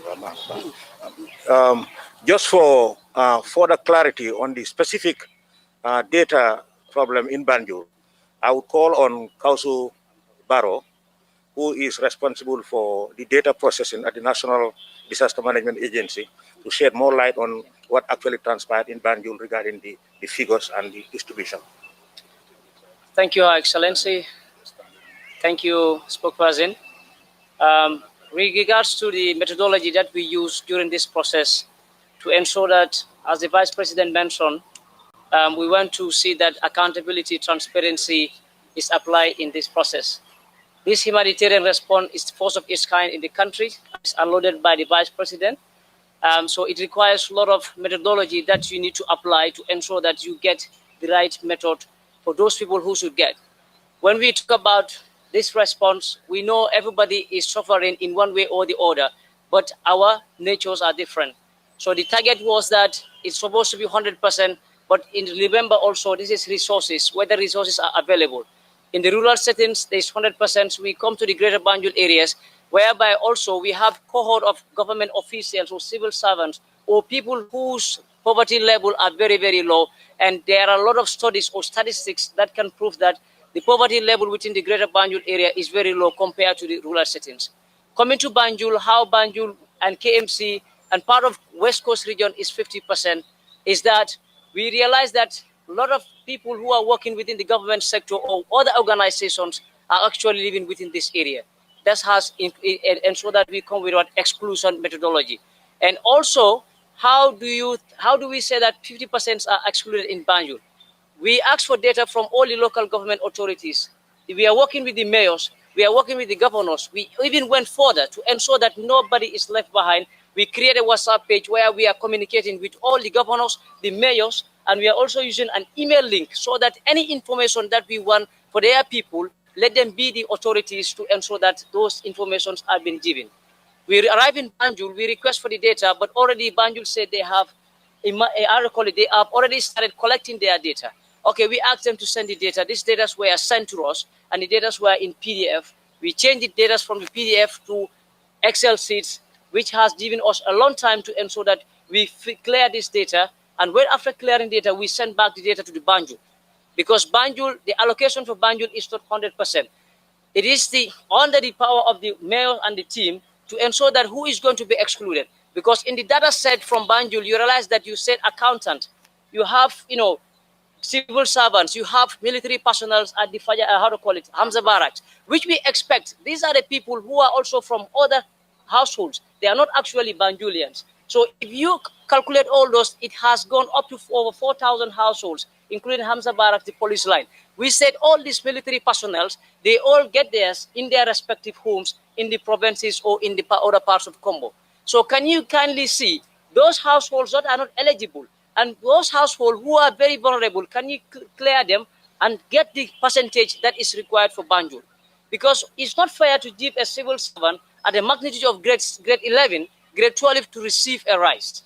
And we don't have the power also to exclude any Banjulians from this process because it is made clear by the president, it is made clear by the vice president, and even the government itself, we don't want to exclude anybody. So this data is supposed to be cleared by the Banjul, but they said they cannot exclude. And in the data that we have in the Excel, you have accountants, you have everybody. So we said, no, if the Banjul City Council cannot take the responsibility, it's the responsibility on us, on the government, to also go and clear this data. This is why Banjul, we have 50% of the population. And coming to the duplications of these printings, it is very clear, it is very eminent. We are also ready for errors in this entire process. And this is why we went further to create a toll-free number for the population to call in the event that an eligible personnel or a beneficiary is supposed to receive, he or she does not receive. You can kindly call 1215. There's already a call center at the NDMA who we are receiving calls of people who were being left out either based on their political line, based on their tribes, or based on their personal differences between those authorities in the respective regions to ensure that no eligible person is going to be left behind, because we are talking about transparency, accountability. This is taxpayers' money and the government is conscious of this process. But we want to ensure that the public to know that there are processes. If you want us to be accountable, give us the due time, because these are scientific methodology that you need to apply. It doesn't mean that government is a philanthropy. A philanthropy can come with a bag of rice and decide who should receive. But this is government of the Gambia. And who are the government of the Gambia is the people. So obviously we need to follow due process to ensure that whosoever should get this rights, you get this. This is the message we have. There is nobody who is going to be excluded based on any other reasons. If you are excluded, we have a justifiable point, the reason why you are justified. Thank you. Thank you so much. Next question. Can you come, please? Thank you very much. You have a mic. Thank you very much, Amadou Bari. Maybe I put my question in local language, in Wolof. I have two questions. The first one is about... One question. Okay. Okay. Ben laaj bi la am moo di wàllum yorin koppar gi, transparency bi ngeen tudda ak accountability. Am na report bu génn Gambia participate bu wax ne am na ger corruption ci wàllum xaalis bi. Te Ministry of Health sax mu génn mu dégal ko mu wax ne am na civil servant yoo xam ne xaalis bi moo leen gën a yitteel daan corona bi ndax ku nekk xaalis ngay dégg ma bëgg a xam rek te am na tamit jot neen ay xabaar wax ne am na ay bëgguma stigmatise kenn waaye am na ñu jàpp ñoo xam ne dañ doon sàcc maalo te ñu gis ko fenn am na tamit ay nju njaag si wàllum frontliners yi maanaam fajkat yi yooyu ñu bind ay gos nim ñoo xam ne bokkuñ ci ñu bind leen ci ma bëgg rek xam fu mu ne nii lan ngeen mën a wax askan wi xaalis buñ jégleel corona bi ndax dina dugg si corona bi wala dina am ñi nga xam ne tamit dañ si profito sàccaale waaw loolu laa bëggoon am leeral. Thank you very much. jërëjëf si laaj ci boobu li ma la mën a wax mooy ne yoon wax affaire procédure te wàllum nguur ñu ko tëraree mooy soo defee li nga war a def ba pare am na ñeneen ñoo xam ne ñu ngi ooyee auditeurs te ñooñu door nañ seen liggéey ba pare xaalis bi naka la génnee marchandise bi ñi nga xam ne ñoo ko doon jëfandikoo so foog ñu xaar ñëw itam foog ñu jox leen seen cër ñu bind report bi ba report bi su ñëwee den ñu seet lan la ñoo mën a def foog naa loolu nga doon laajte auditeurs yi foog ñu xaar leen parce que dégga teel ne damana tam du issue bi mooy dafa am procédure ku nekk am nga loo war a def ñun li ñu war a def nañ ko auditeurs yi tam dinañ war a dem ñu vérifier li nga xam ne activités yi den ñu prepare seen report ñu door koo submit su ko déwee booba la ñoo xam lan la ñoo war a def wala niki li ñoo wax ni yëpp ay rumors la allégation waaye ñun li nga xam ne li ñu war a def tey nekk waaye auditeurs yi ñoom seen wax moom la ñoo mën a déggaral loo xam ne bindal nañ ko ne lii moo xew nii la demee su ko defee ñun ñu mën a jël di final decision. beneen laaj bi soo ko mayee mooy dimbal bi am na ñu nekk ci réew mi tam ay Gambian ñu soxla dimbal. They are non-Gambian if they are concerned about this food distribution. Thank you very much. ñun de li président Barrow wax mooy lu leer la yaa ngi Gambia te nga soxla ndimbal bi agsi na sa boor xàmmeewut nationalité yaa ngi fi dëkka daf la boole si njabootam gi la boola kii warutam déedéet loolu président Barrow musu koo wax te koo xam ne am na ndimbal koo xam ne dafa soxla ndimbal te mu ngi dëkka Gambia instruction bi ñu am from président Barrow mooy kooku nañ ko dimbale ak ku munti mel.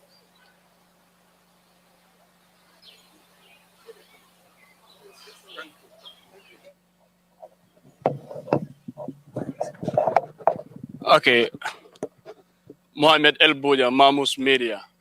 Ndaba nyenen karo ka ni manliga kangola. Katu nina rajibe molba kumbo kang eko ela jamengol ma yeleno. Anong marse kono marse wa crowdling abatambita. Anong birindara marse kono salungola.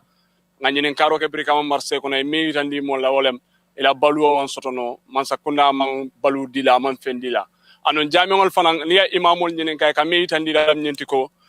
Mansakunda marseba faring mansakunda mo control no e ka mon la jamengo sorong anu na jamengo jibe e ke bulole ku ye nyaku ya fengo ku ya dum jamengo kona na bika minute lulu si anin do fana imam do fana kumbora ko mansakunda a jela ko mansakunda ba responsibility fail kane katuko minem mansakunda e ko e boda sorone bari nga krisol soron yalon ko findana outside Gambia e ko kera no nyaadile molbo fana nyini kakane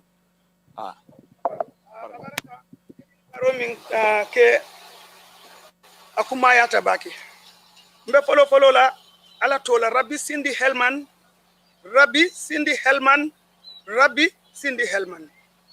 alan so hakilo mi satina nsela kumo moyno ani hakilo mi satina sa korosiro keno pour nyin kam maka karanga fe ka tambi mol nyaato mi ya lonko wolom jamara habano la kairo na la nyaato tati ayeke mbe folo la wolom dinti ko mbe mu muslimo letide sa ko muslime kunda nda muslime ya banko kanjang courant nanata wala ibela salola ibela saliwati lulol kekan I couranta docteur ko ibe courant dinne bari ni nyin domoro ke wala ni nyin ke ni ko ibe sunna abe batandi la dum abe ni o torala le sariyango ye muna faje ni aje nga folo rabbi sindi helman la alaka diam hakli malle ika muneke ibela moyla ale min so londola aya tambindi nyato illa taala foytata ya anyi yamaro dila londo bunda mi yalon kate alale ya di mo wa marila puke ni o tanka pour nyin kama asew ya rawai inyante tamala nyamin wolom kuma foloti mbe min fola njamu munelti dunia be sota nyokan ne sanyi mbenga jele mimbe kering nin tatan na banku bato min kata makatul mukaramti muslimol be ye nyati lin damin tala muslimol be kita minna ni tata sa wasay bitaje munebi je munebi je ali ngam fanyinin ka saka kuranga mi ya lonko iko ni mol susuta nyokan abe wajabilale ni mol katata nyokan wala kanata nyokan ise hendo kandi nyokan ay sawun ngamirak ni nga banko be jube dunia kono mimbe kering banko be almamu jamal be kering mini ya lonko dulalto ibe diamula mo be londo sotolde bari lonnal alama ale jo bari ngamira korosiro ketale gambianol nyanta min kelay kana politiko dundi nyin ko kono His Excellency President Barrow man politiko dundi nyin ko kono ayem banko beleje ayala dimbayal beleje momo be institution to doctoro le findita nang yere amaro di ya di dunkella iko ali samba nyoma marseto ali samba nyola alla salidulato ali nga soron pour nyin kam man nga yele mo be ba fa ko bawo juma wo yele tam bebi tajele bari sartol fangole be loring iko na wato sita mo kiliyata ay wadani na wadani ta mol ya lon ko sali wato sila yake yato momo e londo soto illa tinga min fo ni man to nya fo na ya fo ni londo mol nyanta tamala londo la ali nga tama londo la mol kam min fo niyo la baluo ni tara ko yebula fengo min nay ko ni yake abe modo mantorala abe do mantorala mbe sartol jumale landila pour kaje ko mbe nga nyo tanka muna moti wollom lonna le sita doctorol sita adim hakili dum mal rabbi sindi helman min yalon ko ala seso hakilola pour ka kol jube ka fese ka chaka jube munnom kol ti min yalon ko banko la nyato tabije jata kende abije banko fanante tankam be nga tankanga be tanka kati salote tambila nimbalu we keri mbe salilale fonna fadula barni be balu ni man balu ba keno lale bang komi yalon ko ni tata albe nyo sambala be nga jele nyin kurango ka kenyamin bankol min yalon ko wolle la londo be nyaato wolle la soto be nyaato wolle la lopitanol be nyaato mo wuli wulol be fala lungolung na lingan na je mutun dula jube nyanta karana fele amanke alala baliati ni salite ya amanke alala baliati ni la dimba ya yefo ila dimba ko ali jam fajana jama salo iko ngatala ali ngabula ni watu osbota ni mbe kanatan sina ben ko tenka gat ko ni mol siatale juman salo se kenuko ban nin kuran wonata kombe kuran nyiminka waja bindin kombe o kala taliban fulan jango ngamira mol mini alon koy kela moy iko tantan de hakilole ka dondi hakilole ka tamandi minu ka dim lonnal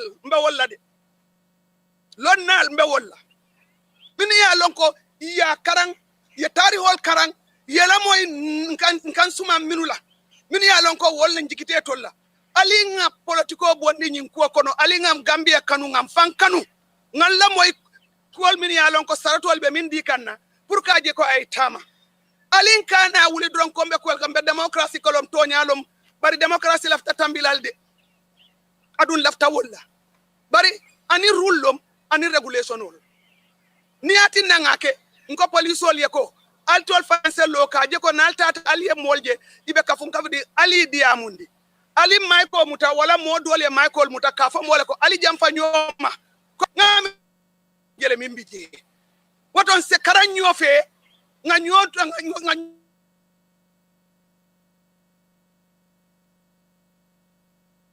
media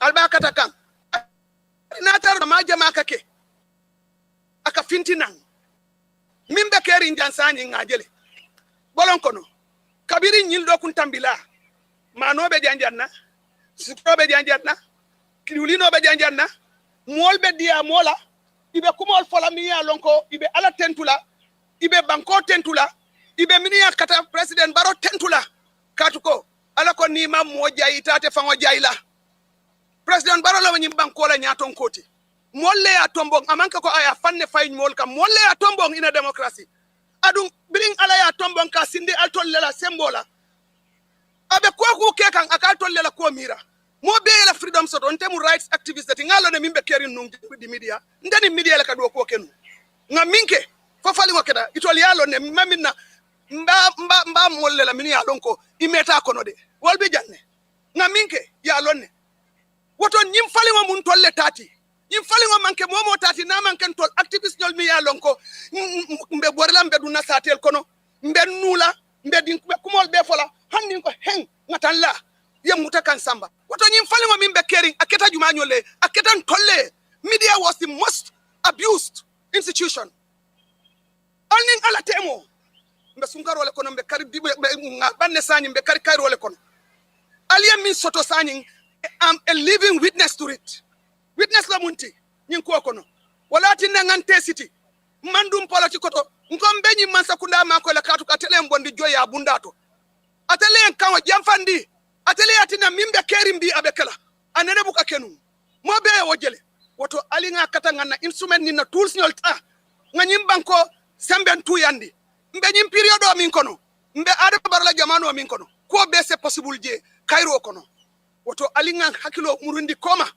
mimbe kerin nu ani binketa ma lonne mimbe kerin alinga fandi alala nga falingo min kere kake ka sindi alinga tiling wallahi dati nyata atakelaten lafta wole folalie mbal danila alimbe nga denga na bankoje alimbe nga denga na banko tamandi alimbe nga denga mol makoy ni aje mbebe lola jambe diam la kayro lom kala be kerinde democratic mansa kesoto mi ya lonko fanan la fa soto dum aka rule of law no makela mo Allah akela mo woto nyanta minkela ku ya lonko abe bankole nyato ma fako alkana kuma fo soto ma fako aliya ku kamen bari aliya minje ali wa fintindi aliya banke ala lafta wolla kol mam banke lafta la nyamin. This is my personal view. Nden ni bidiala kelo mba temale ali mol nyini kambe minna wallahi nyim fali woni ajabe kela ku jamale be kering woto nin alay fali ngoke fo alay modinna ayatinna fontol bebe loraji bi mbedi amula yola. You have unlimited access.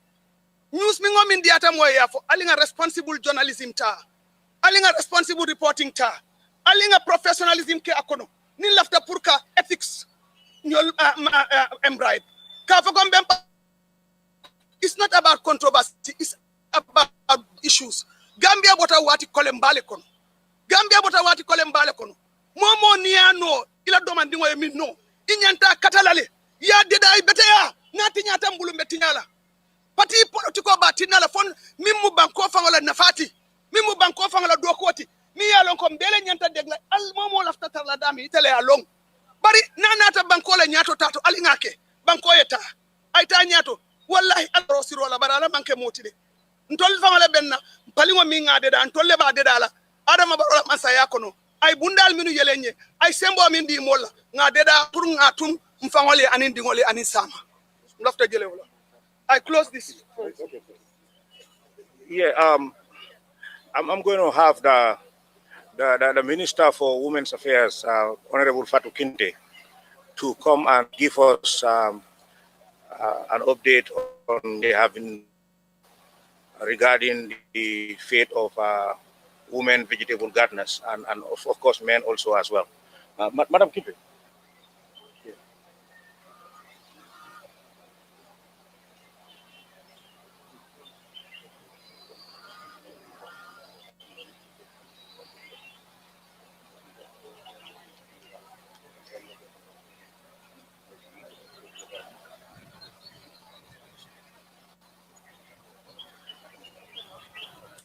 Thank you very much. I'm speaking on the procurement of the onions, which have been produced by the Gambian farmers, the majority of whom are women. As we are speaking, the Ministry of Agriculture has collected data on the onions that have been harvested across the country.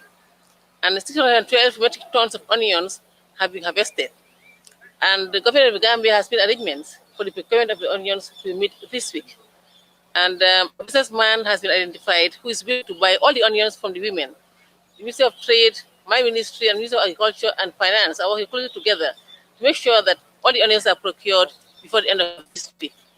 And please, we'll have another press conference where you'll be privileged to ask questions regarding what is being done, and we'll give the answers.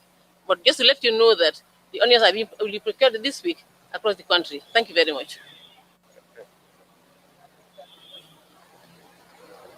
Unfortunately, the sun is blazing. Most of you have been here for a long time. The cabinet ministers have other prior engagements that they have to be involved in.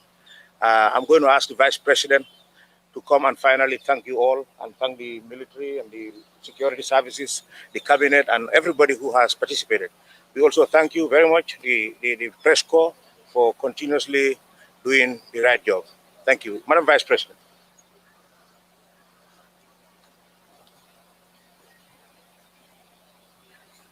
Alhamdulillah Rabbil Alameen, Alhamdulillah Rabbil Alameen, Alhamdulillah Rabbil Alameen. May I take this opportunity to appreciate all of us present here today and those who are out there and have been doing quite a lot of great work to support the COVID pandemic initiative. I would urge all of you to see the Gambia first and nothing else. I will urge all of you to act in good faith, to protect this democracy, the fundamental freedoms of expression and human rights, so that the Gambia will be a model that the whole world will appreciate. We have already set the target for COVID, where 84% of the urban population are receiving food aid, where 100% of the rural population are receiving food aid under the leadership of His Excellency, President Barrow. I think this great gesture, this great humanitarian gesture, using the monies that have been given to the society, to the Gambia, and the Gambian tax money, in a very fair way, in a way that resonates with the population, I think should be appreciated. And I believe we all do appreciate it. What do we need to do? We need to each play our own part and role in this change, the change that has ushered in democracy, good governance, human rights, fundamental freedom of expression for everybody should be nurtured. What role do we have to play as media? To make sure that we visibilize, we make sure that we support every initiative that will sensitize the population, that will give the population information that is going to make them wash their hands, create social distancing, keep the environment clean, use their face masks. You should start first by wearing the mask, because create the social distancing so that at the end of the day, we are all protected, we are all taken care of to be able to live, to be able to contribute to this Gambia and the changes that are taking place. On that note, I want to thank all of you on behalf of His Excellency President Barrow for coming here, for us to say thank you to everybody, because it would not have been successful without the support of everyone. But is it part of us should play their role effectively? And I want to take this single to thank the security forces, They have been exemplary. They have been exemplary to the core. We may be faced with challenges, yes. Human nature is like that. Here we are, we have a democracy, but what we are doing is not also appreciated maybe in some quarters, but we are supposed to do our best. So each and every one of us, I implore you to do your best. I want to say thank you to all the forces that are present for the great work you have done. You have done great work, and I want to register that. This is the spirit of the new Gambia, where everybody played their role. They've been out there sleeping with the rice, the oil, and the sugar, supporting the governors, the chiefs, and the alkalolus, and the people to make sure that they don't sleep at night. They safeguard these things. They help in the distribution. They help in the loading and offloading. They've been sleeping here. They've been cleaning and packaging. I want to say thank you. You deserve it. You are patriots. You deserve it. Whatever the case may be, you deserve it. I'm telling you, you deserve it. This is the new Gambia. And this change of attitude and behavior is what is expected. We all make mistakes. There is a lot of issues being raised around the security because of the type of governance that was possible. That was there. Now things have changed. People are changing their behavior. We have to appreciate it. When change comes, positive change, we all have to be positive. On that note, I pray that all of us will play our quotas. I want to thank my colleagues in the Cabinet Subcommittee. All this is not my thinking. It is the combination of thoughts, experiences, and different suggestions coming from them from the policy dimensions that we are able to achieve this. More so the technical people who have been engaged. For the NDMA, I think they have shown their mettle. They have shown what they are meant to be done. It is the institution responsible for disaster management in the country. They have been doing it, but this is one of the biggest scales that was very challenging, but they have been up to it through the leadership of the director, Sarah Dahaba, and his team. He leads by facilitating. He leads by advising. And I want to say thank you, Sam, for the great work you have done. I also want to thank, you really need that. I want to also take the opportunity to thank the young people. When we started, there wasn't a time when I said, we have been waiting for the last 3 days and we could not get young people from the Gambia who would take this responsibility. And I had delayed it because I wanted them to benefit, because there was a lot of money in paying, in offloading and uploading. And because there were other people coming from other regions, from the sub-region, I thought the Gambians need more. I thought the Gambians also need to be exposed. But what happened? It was being deflected. Deflected to mean that my children are out there enjoying something, and I want these people to do this type of job. But I am very happy to say that the young people who understand where I am coming from express their appreciation for the observation I have made, encourage them to come and engage in national building. Whether you are a graduate, whether you are whatever, if anything comes that requires national responsibility, I think we should all come out and sit. I, as the vice president, was coming here on a daily basis, to come and support the team because it's a national call. We must be patriotic. We must be nationalistic, irrespective of where. Other countries and exposures that I have seen PhD holders carrying buckets, going to do national responsibility. This is what you have. Take it. And it's not that it's going to be done for nothing. Rather than going out, and when I called on the youth, I called them because I felt they deserve to be engaged. This is their country. They should take leadership. And I'm very happy that they responded. I want to use this opportunity to say thank you for all the efforts that they did. We are friends. We are your parents. We are your government. And we have to be honest to you and be transparent to you, to call you to accountability if things are not going right. And that is exactly what I did, to call your attention. And I'm happy that you have responded. They have responded. They have now formed themselves into a group who are going to be responsible for managing certain things when there are national calls, and they will earn money out of it. Rome was not built in a day. All of us who have traveled abroad have done some toilet cleaning. We have done dishwashing. We have done everything, and we've paid school fees of our children out of that. So if the Gambian youths are called to this national call, it should be a pride because it's history. This has never happened. It's history. Therefore, I urge the young people, this is your time, this is your country, engage constructively, work, do everything you can to rise to another level. If it means getting the money to go for a training, or you want to pay for a training, get it. People were receiving more than 5,000, 3,000, 6,000, 9,000. Some business people were paying 90,000 for offloading and downloading. So those who worked, gain it. And I want Gambian youths to benefit. Because this is what President Barrow says. Let us empower the youth. They are the future direction. Let us give everybody, they cannot be the same. We are never the same, and we will never be the same. So let us understand where we are coming from and engage constructively and involve and improve our lives. So on that note, I want to say thank you very much to those young people who were here since that call, and they did extremely well. They worked very well, and those youths also who came from the South Region and were supporting this process to earn their livelihoods. I respect all of you. I want to say thank you, thank you, thank you, and to thank all other actors in the system. I have seen great improvement. I want to take special appreciation to the Ministry of Finance and all the relevant institutions under the Ministry of Finance for what they have done in making sure that monies were paid on time to those who brought the food. We made sure that the transporters are also going to be paid before the end of the day. Their monies will flow.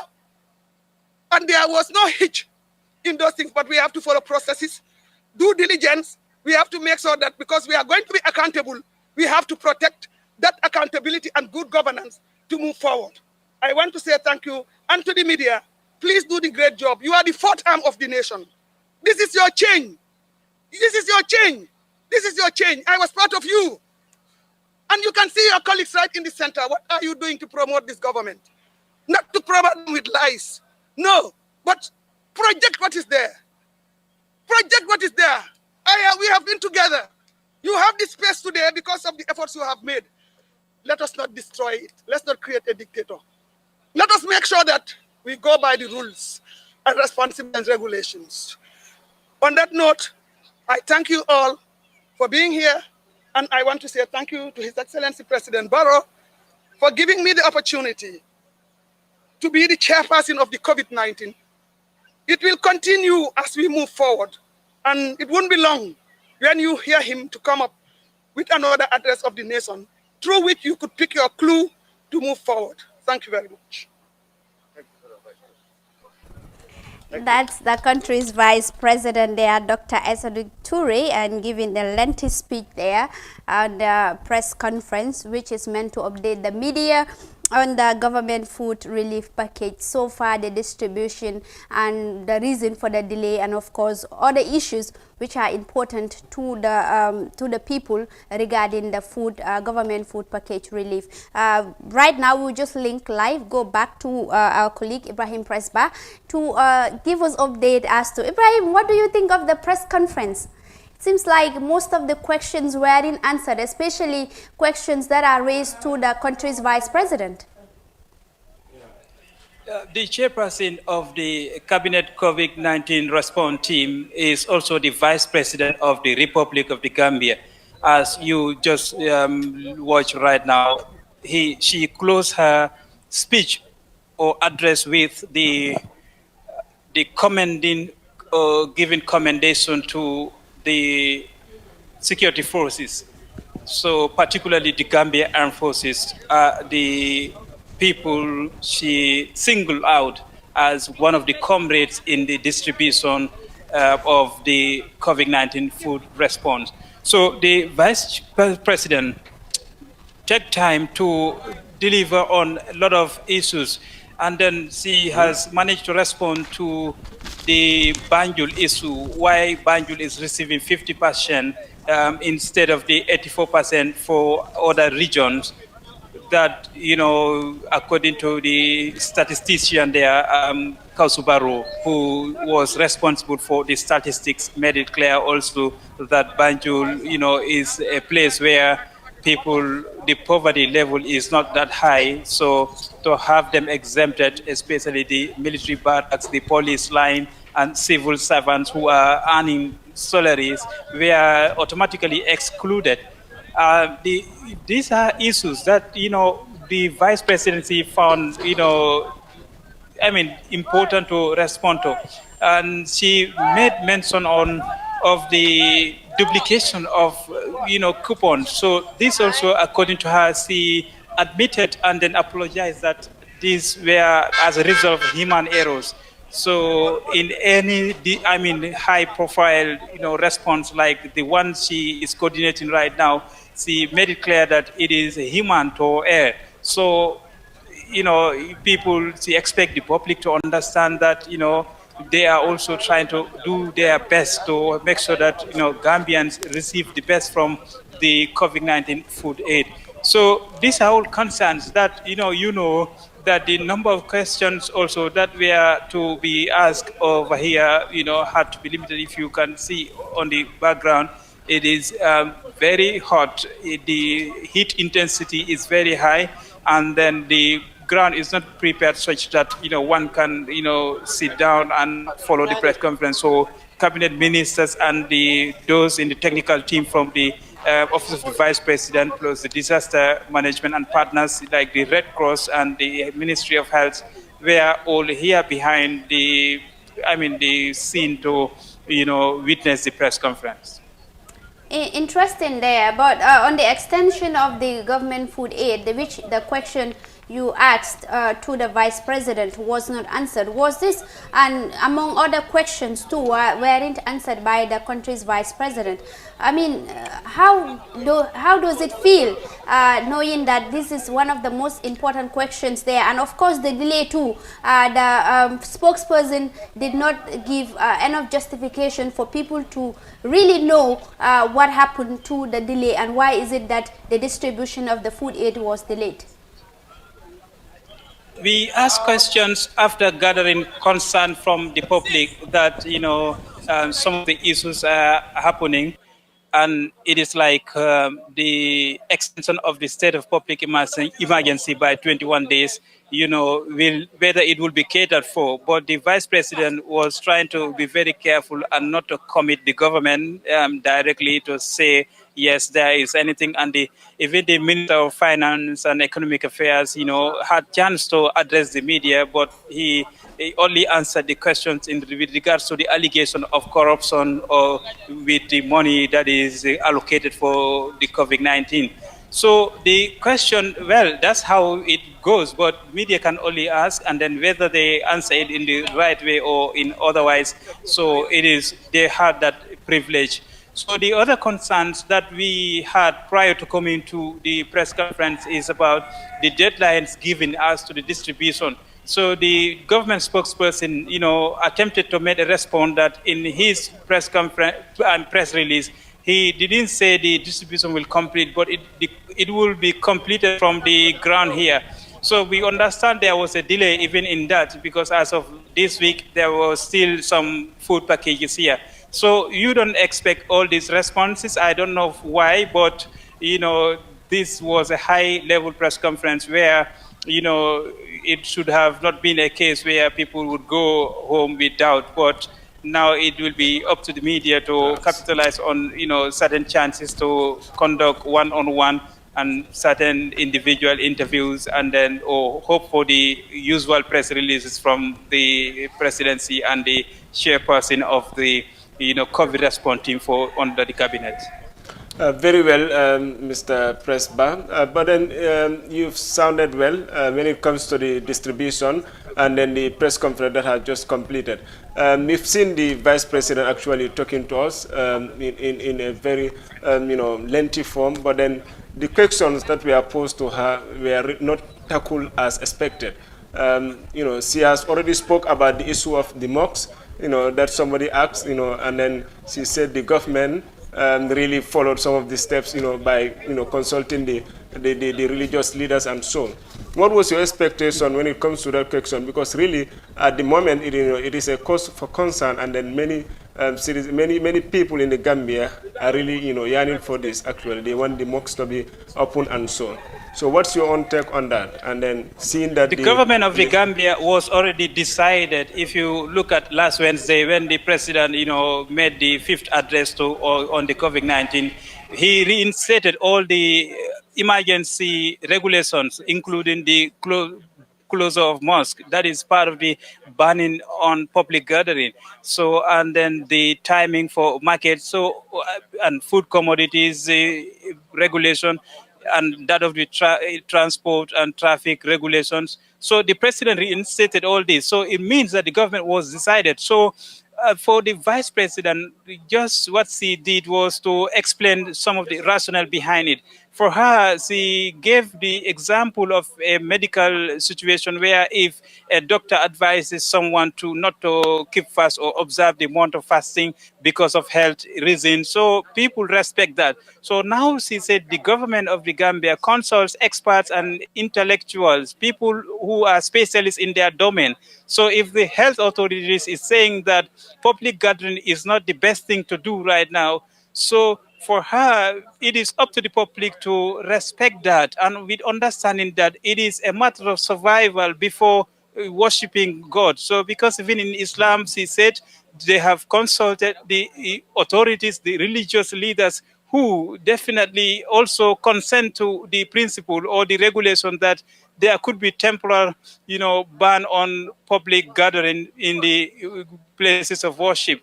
So that was a bit of easy ride, and she made it very clear that the government is decided over that, and then it is like a situation where people are in a ship whose destination no one could tell right now. So it is only preventive measures that she calls for. Yeah, you talk about the media. She did so, and then she took time and rounds on deciding as to what the media is doing. She commended the media in one aspect that they are doing great job. The message is going, and it is as a result of long-time advocacy that led to the change that ushered the government in which she is serving as a vice president. So she encouraged the media to continue, but not without calling for responsible journalism.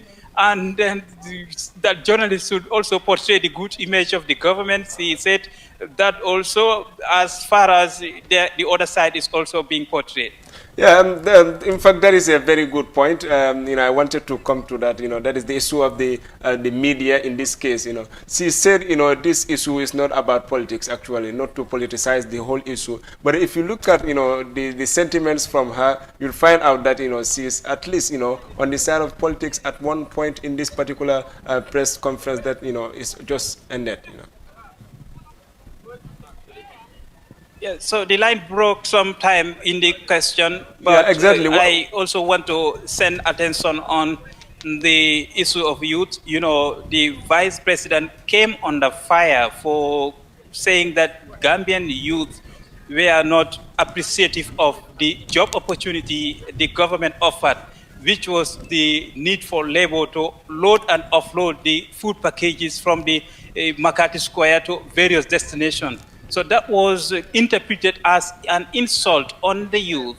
So today, the vice president has gone public to say that her message was misinterpreted, because as someone who is originally an activist, wouldn't take a right over the youth. So she used the opportunity to say that those youth who understood what she meant and the background from which she came, she thanked them for that, and then some other nationals from within the sub-region who managed to come to join the security forces who deployed their labor for that. She said, that were good intervention by the youths. I think there is a U-turn a clear U-turn in what she meant earlier on, which according to the public view, that today is with the youth, and she used the opportunity to commend the youth of the country, and that she didn't mean anything to offend them or to put them down, because she, as a government representative, recognize the role of youth. Interesting. I mean, what are the finally? I know that it's very hot there. We can finally take a leave of you, but give us a rundown of the press conference. What are our major takeaways for today's press conference, especially from the Vice President? The Vice President today made marathon, commentaries on the competence of President Barrow. She said President Barrow is the man with wisdom, who loves the country, who is there for the people. Whether people know this or they notice it by themselves or not, this is the Barrow who deserves public support. She made it clear that they are not a party and people should put party politics aside. When it comes to the issue of state of public emergency that was rejected by the National Assembly, she said that was unfortunate. She commended people, all the National Assembly members who supported the motion to extend the state of public emergency for 45 days, but they couldn't win. So she said that is the way to go. And then government is accepting this because it is a democracy. This is the kind of democracy that they sang for, that they were out and about for during the former regime. So now that the change happened, so therefore they as a government will continue to encourage the freedom of speech and people dissenting views, just to have everything, in one house as one Gambia. She calls it the new Gambia, and therefore they are ready to move. Interesting. Thank you so very much, Ibrahim Prespa, for those explicit updates there during the press conference, which was actually meant to talk about the food aid of the government, but apparently most of the time used by the country's vice president was on President Adama Barrow and some of the things the government is doing. Lamin, yeah, Ibrahim Prespa Moile, he talked lengthy on issues that happened at the press conference, but apparently most of the important questions raised weren't answered by the vice president. So really, but what is important here is that people now know, and especially the extension and all that, it's not really clear to the people. What we are anticipating is that by the end of the press conference, we would have, known that, okay, whether the government will extend the food aid distribution, what were the main challenges or issues, for the delay of the distribution and all that. But all these questions, were partly answered but not fully answered. So I'll just give you the floor to update our Mandinka viewers on what what transpired during the press conference. Abrakabake Julde, comme ya fonya min anglais counto press conference ni mimba batun kanu wala kete fenti min akum fata ten bari kete kulat miaron ko ninkum nga miranu nyami o manke fenti miaron ka sotota tumo min na ngaje ko vice president ning min kete Aissatou Touré futata la kumata kula miaron ko leba denning ato press conference nin aning domoro la janjandiro nyin to min anyanta kake ninkuma ba kekan duladul ya sodo duladul ma sodo duladul fananta ba silo kan komin aya fo nyami kamala santen Abdoulaye Mendy sotom Abdoulaye Mendy nyim press conference nyim min tarata ninkuma batunna kele afelentinga keta bari keta nyami ninkum keta fenden mialan ka mantra moy kumpoto ay sefem fono nye press conference nyim kola yaaje nyaadi la keta nyami Lamin Sane comme ya fu nyamen dorong bi press conference o nyimbanta andung ate high excellency the vice president wala nyim press conference o nyi nyatong kaya andung fanang aliajele kibar janjanali questionol men nyininka ako nyina wala mano nyina kola andung fanang domor fenol me ya lonko ibe wala distribute kambanko kanjanto afanang ala kumo nyin kumaya tabake ayamen yitandije to wala nyinti ko nyimman na konko bayranol ti comme nga funu nyame bari pour ka do bal mako long aning ka Gambia nol aning femfe membe Gambia banko kanjanto pour ka mako kaning kelo bambandi pour ka je ko ibe nying COVID-19 bondino la nyame nying banko ka wala ati na nyimbaluo na ta janto andu nyimbaluo fanang kom ya fo nyame kabo santol to kata kananang kabo pase kananang fo abuko Gambia ye wolle mutako nyille be santol to andu nyillo molti fana me ya lonko ni ba sotula sidula keme o keme to tanlulu tanga woro la nin se nyanta nying keme nyanta nying balu sotula ninku mo 100% nyanta sotula ni nata tubabu banko nyinto wollong 84% mol mel ya lonko wolle be do ko la jam wolle be ya sabati de nja wolle nyanta nyim baluro sotula janto wollon demaro nyinti bari ibajel fanan ko kibarol fanan nata ya futa kibar janjanna la ka foko de wati jama wala ku jama bije me ya lonko abe kerin surtout Banjul janto mol tol bije me ya lonko ha ye toje sinya fula me ya lonko asafeta ninku muka dol ya mutako tapale yalo bari ninku mun sa mutako kom ya fo nyame nyinan ku foloti abe kala Gambia banko kan janto ninku mu karanta lom fanam pour man sakunda anim fanam man sakunda dokulal pour ya long ibe data sotol no la nyame pour ya lonko sinin sama alaman tankala nano sifa muruta nan Gambia janto iba salono iba takulno la nyami bari amanna tilimbalia andum fanan ibe katabalia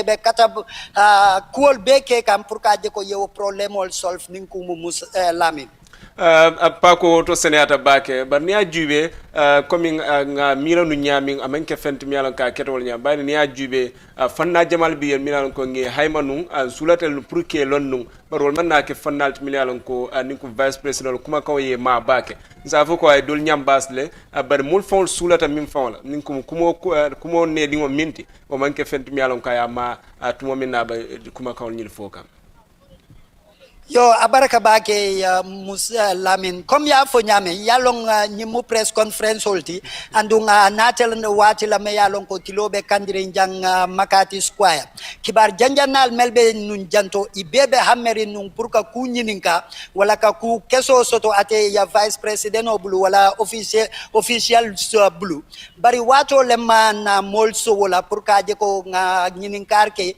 kula me ya lonko wolle jamala suloti bari aye ku kilim fanan fole me ya lonko hakil tuo long wolon kibar janjanalti katu ako kibar janjanal Gambia banko mo bankol te me ya lonko akunu niya tariho jube kibar janjanal keta molti wala kafolti me ya lonko batatal nun Gambia man sakunda bulu membe nun janto wodu ninkelo keta fofali unata ske wo kibar janjanal fanan nyanta responsibility tala ila doko nyinto pour ka je ko itol fanan ye la doko ke komban ku dul ke la doko ke nyame ame jala ila doko to de bari aya yitandi fanan ko de inyante la effort sol kafula pour ka je ko ye doko ke anyanta ke la nyame katum pour ka je distribution o a folotal kabring andum fanan abeke kan nun Gambia banko kan to tunde jamalto membo ko basse anin tundu dolto bari a jama man fo media nyinto ninkumu akamunta ko itolia mira wala itolia jubele ko ku jama me ya lon ko ku kendo lon covid-19 nyinna ko la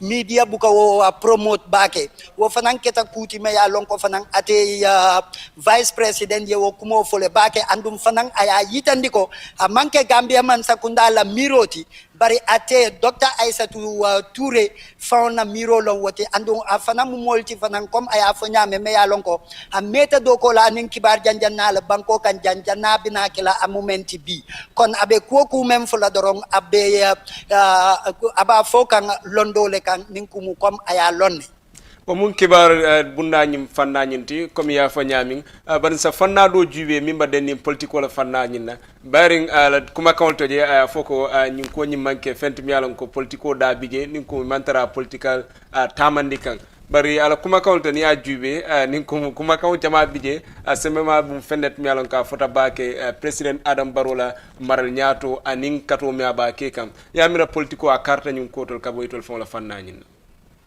waaw ninko politiko hani alabato politiko ba kuo kono politika dunia kono kuti je meya lonko ibakela ite politiko dundi laje katum politiko lon dunia ta mandi rawoti bari aka mem fo wolo nyinti ko betembo men kono janto banko anin dunia be nyabe tilinding ate covid-19 la kelo nyina pour ka kele ka bondi nyin dunia kono surtout banko Gambia banko kan so ninko be ko wonyama nyanta na political difference be bondi la nga landi aside nganyim banko je nga tambindi nyato nga je ko kankari kunda wala kankari party kunda manyinke wala nyil nyanta nyinkela ninga wol kuol bondi na kuol kono nga Gambia je comme banku kilinti andumbe Gambia banku diul le wasakan politique ten talalantema katu niya jube fanam politiko comme nga fo nyamin tumando bije dol sata politiko ti bari mirol fanam buka keno kilinti ku kono dunia kono lebe o nyama surtout Gambia tembo be wato menna be démocratie le kono andun démocratie nyim fanan ku kuto long Gambia kono fok nga accept teng katumba karankane andun karawni ne batina la pour nga faham pour sinin sama fanan si kuol bono nyonkono na anyon sifa keta comme ya fo nyame imeta moyla ala kumol kono ako politiko bari aba fo kan president baro tentu nga president baro la man sakunda tentu comme aye ko menke na do sa jube ko aya ke politique raonti bari ninga nga jube comme president baro anala man sakunda nyimu nene ma jelti Gambia kono janto nin kumu pandemic ko nyim fanan nene ma jelon Gambia kon nak nene maje ko naketa nene maje ferol le kalandi bitum won nene maje ferol na landita wol mukuleti me yalon ko banku diun le nyanta jelal ko nyim ferol de nga landi le pour ka nyinga kuran jawle kele bari akana ke ferol ti me yalon ko dolbe politikol dundi laje pour ka je ko ibe o ferol brukala wala pour ka o ferol lanjur wobina kela banku diun la torol ti andun ka banko nyine murundi ko mam lami anno aka bankolo murundi koma mbiyeten tula bake anin ko wala mu Abdoulaye Menditi komi ngaje nyamin anin ko na kibar tala koto min yalan ko let fol kumata je kata kula mi badeni atanyin anin ko press conference nyina o kamala mbadol kalba je kan nyamin alba Africa la juwe nyin tembe anumba kuma kan kula mi badeni nin ko atanyin bi press conference la mimba sotalim pour ka kuma kula mi badeni atanyin manul fon la talato anin domor fen koto mi ba ko tulol anin sukro min anyanta ka janjam banko bila a komanto no akete fenet mi ala ka lota kamala mbijam pour ko nyina fon kacha tumo min nga vice president jelen ni mansa kundala do ko la kotel mi ala ko kumata ko nyina ka fem fonyeje tumo min akete fent mi ala ka kumata bake julde kumata bake pako ka kabirim bota manika kangola ye nga jobuñe rek si kalama olof briefly rek nga explain lu xewon si press conference bi tay ak lan mo nekk kaddu yo xamne vice president bi wax nako ak nit ñi luñ doon fokk ndax questions yooyu yëpp answer nañ ko si press conference bi jërëjëf julde comme ni nga ko waxee rek press conference bi ndar keppal nañ ko ni sànq rek kii di vice président bi moom moo ko jiite woon ak ñi nga xam ne ñoom ñooy cabinet ministres yi ak NDMA ñi nga xam ne ñoom ñooy yore wàllu séddale lii bi dund gi waaye li ci gën a fës tam bokk na ci wàllu séddale gi naka lañ koy séddalee ci biir réew mi fii ndax buñ xaymayee wala buñ ko déggoo comme ni nga xam ne noonu la ko nguur gi waxee muy ñi gën a néew doole ci biir réew mi mooy ñi nekk ci kaw gi lu ko dalee tundu basse ñëw ba boori abuko yooyu leen jàpp ne ñooñu ci xaaju téeméer bu ne téeméer yi yëpp dinañ mën a am lii di dund jooju nag waaye buñ ko seetee ba seetam buñ dugasee ci kombo gi lu ko dalee abuko dugg si ci KM ba ci biir kombo gi fii nii lañ ci xaymatam mooy ci téeméer bu ne juróom-ñett fukk ak ñeenti ñooy ñi nga xam ne ñoom ñooy am ci wàllu gi waaye waxoon naa la ko ci njëlbeen ci suba si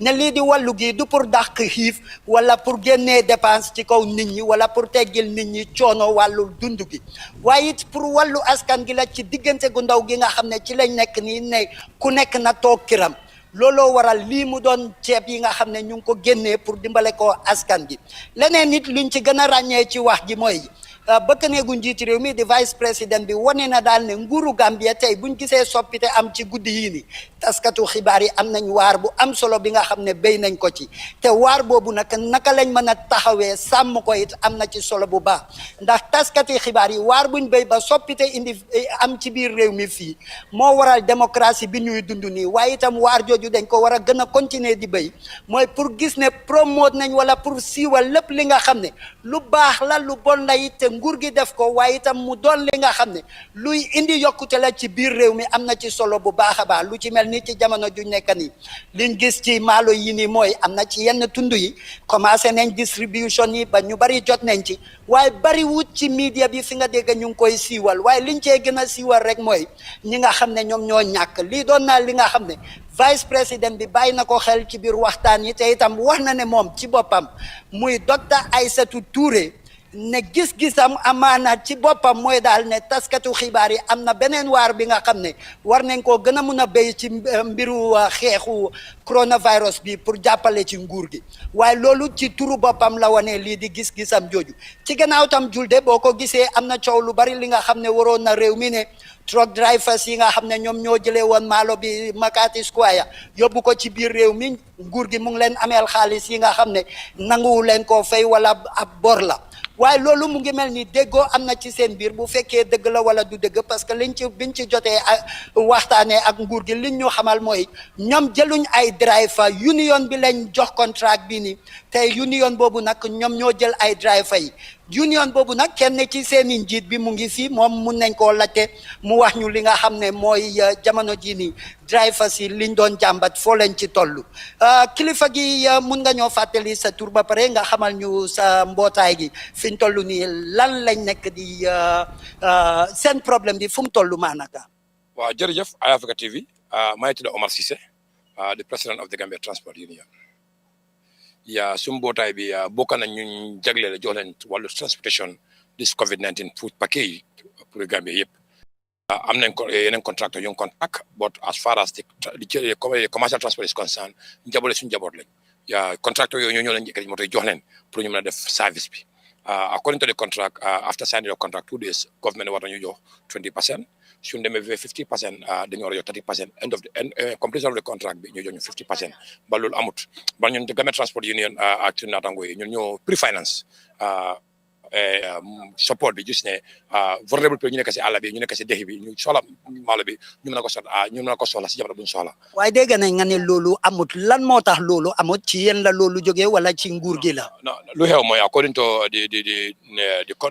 the contractor ñuy contract mooy national disaster management mooy ne dafa am some delays yoo xam ne iman ero ñun xam nañ loolu but ñu ne process according to the vice president statement today mooy xamal nañu ne tey before end of the day dinañ jot suñu xaalis bal xam ne xaalis moo dinañ ko jot loolu du problème moo tax ñun tam ñu sacrifice gis ne this is abnormal situation mooy de nit yi ñu ngi sona ñu ne stay at home nga toog si kër amoo loo jàppande ko nguur bëgg na dimbale ñu tamit il faut ñu dugal suñu loxo ñu ne naka la ñu jàppale moo tax ñu modifié ñu ñeme di jël suñu alal di ko fere pour ñu mën a do di service daanaka mën nañoo wax jéena because we do the 99% so only 1% moo des mooy ne ñu seet balance yu des ñu boole ko distribute ko so inshallah driver ko del vice président tey balaa ngoon nañ jot sa xaalis bi ku ne nga jot sa xaalis nga mën a do sa normal activities. waaye ndax li partnership bi diggante seen union bi ak nguur gi ci lu mel nii dafa sax wala da ngeen am leneen li ngeen ci war a defaraat ci nangutoo bi dox seen diggante parce que réeroo amaana am na ci biiram parce que ñenn ci drivers yi ñoom demoon nañ ba futti mer ne nguur gi moo leen yoreel xaalis ñoom jëflante wuñ ak union or whatsoever waaye tey jii ñu dem ba am yaakaar ne vice président bi wax na ne xaalis gi dinañ ko fay fi mu nekk nii yow looy mën a wax luy mën a gën a dalal xelu sa njaboot gi ne beneen yoon buñ leen soxlee it buñ leen woolee dinañ mën a ñëw. as far as the commercial transport is concerned driver ñu doon wax suma njaboot la mën nañ doon waxal sax ñu mën nañu laaj xaalis bi so maa doon waxtaan xam nga julli suy ñëw ñoo xam ne affaire def de tànga donc ñëpp xam ne activité dañuy bëri so jamono leen soxla xaalis ñu ñëw ooma ñu ngi may waxtaan ak ñoom voyage gis ñu ooñu lu gaay di waxtaan dafa bëgg a xam as far as mooy yaay réew mi bu mu ne driver lu ñoo complain ma expliqué na ko xam nga dalal suñu xel expliqué na lu xam ñun tamit xam na système nu muy demee am na déliance ba we understand it but ñu dalal seen xel ñun tamit wut xaalis suñu ni nga ko mën a amee ñoo xam ne dañ soona ñu seen la mën a dimbale ñu mën a toppatoo seen living suñu amee xaalis bi ñu mën a refund those people doo aman boobu ba lu mën a wax askan bi mooy ñun lu tax ñu dugg mbir bi mooy it's national issue it's national call that's why moo tax ñu dugg ñu yaakaar naa lu ñu war def nañ ko ci because maalo bi fi tegu yëpp ñu ñoo ko yow pre-finance alal nguur dugg ci ñoo doon fay léebo ak offloading ak loading ñoo doon fay driver ñoo doon fuel and so on so forth loolu ñu ko def pour si réew du pour nguur we are institution we are here to participate in national development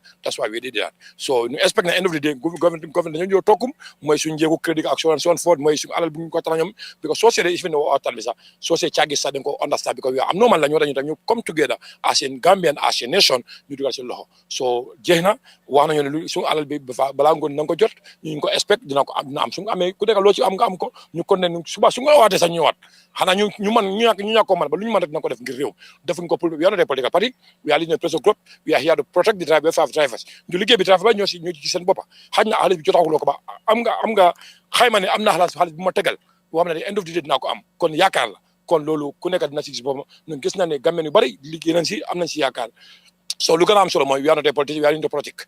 Let me clear point B. We are not a politics, we are not in the politics. We are here to protect the welfare of drivers. Lu soxal driver na ci duga. Contract buñ sa nguur xam nañ ko. We have a lawyers. Sauver nguur violent, we know what to do. So loolu jaru xulo. But inshallah ñu ngi ñaanal nguur ñu Gambia ñu let's come together as a nation. Ñu fight against this COVID-19. It's a pandemic. Suñ ko caaxaane rek mën nañu wor nomba. Mën nañu ëpp doole. Loolu du suñu yéene. Du suñ bu ma ñaa Gambia lañ come together. Ku nekk loo mën nga def ko. waaw loo mën nga def ko du ko ne dugal loxo moo tax ñun dañu dugal suñu loxo te moo tax fii set regional yëpp daanaka mën nañu wax naan ne parce que am nañ ko so lu des mooy définition bi moo des ñu ngi asa naaw logistique ñu ngi def ak nation disaster machine team bi ñu teg ci balance ñu combine ko def ko benn oto ñaari oto ñetti oto ñu yóbbu ko ñu mu food ñu ñaar yàlla yu dem ñu xaar yeneen développement ñëw di Gambia transport yi mu ngi taxaw pour gis loo xamante ni interest réew mi dinañ ci taxaw any moment ku ñu wooyee nañu uyu incha allah jërëjëf ñoo ko jota déggandoor mu nekk Mr Ceesay moom moo nekk njiitu Gambia Transport Union mu doon indi leeral ci lu jëm ci coow li nga xam ne ci ay fan yi ñu weesu rek ñu ngi ko déggoon diggante driver yi ak ñi nga xam ne ñoom ñooy kilifa yi nga xam ne ñoo loon santoon liggéey gi muy maanaam yóbbu ceeb bi yóbbu maalo bi ci provinces yi lii nag moo nekk li nga xam ne moo fi tukkee tey ci Makati Square bu fekkee amut beneen laajte bi nga xam ne julde di nga ko bëgg a leeral pour ñu leeral ko ci lu jëm ci press conference bi yaakaar naa lii moo fi rusee tey jii. Thank you so much Paco jërëjëf waay. jërëjëf sa wàll. jërëjëf. Thank you so much. That is Paco Abdullah Mende there for giving us those explicit updates there in the Wolof language, and of course interviewing the president of the Gambia Transport Union, Omar Ceesay, on the issue that occurred between the drivers and of course those who are responsible to distribute this food package. Lamin, akamta sayang liro sutiata tongola le so okay na liro sutiata tongola tumomina basula dem pour que kibaro dol mil soto ngol soto le tanyi press conference min to min felenting akum fata tanyi tembenna. All right, viewers, we just like coming rendezvous. We give rendezvous to our viewers because we've been here since morning and we cover a lot of issues regarding the press conference. So Molia, I think ining manding kolye.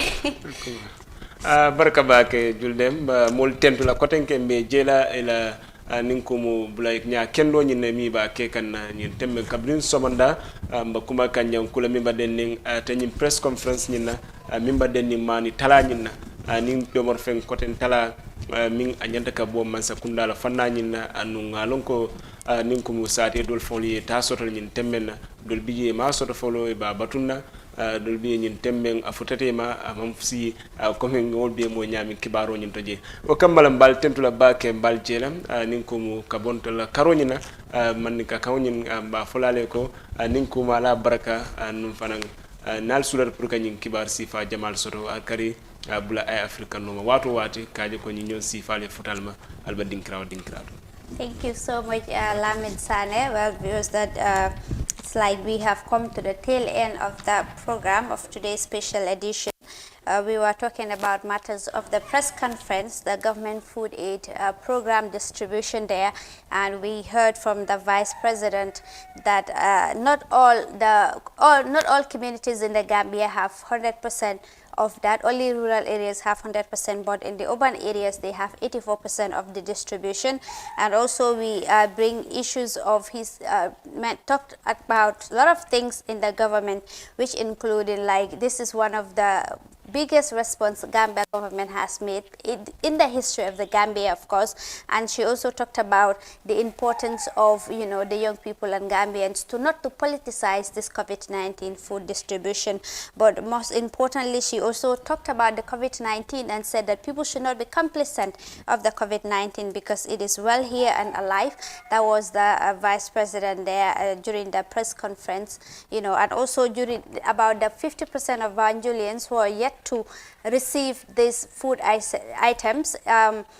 She was not explicit about it, but all we could take from there is that, you know, from the man who spoke, is that the coordinator is that actually the mayor of Banjul was involved, and then, you know, it was given to her and she's the one who gave the statistics. The rest of the things which who is to be blamed or who to give and who not to give, that is in the hands of the mayor but not in their own hands. Well, viewers, that brings us to the end of today's edition of special edition here on iAfrica TV, coming to you live in our studios in Banjul. I am Julde Soare, with me Lamin Sane. Thank you so much and do have a pleasant day. Bye-bye.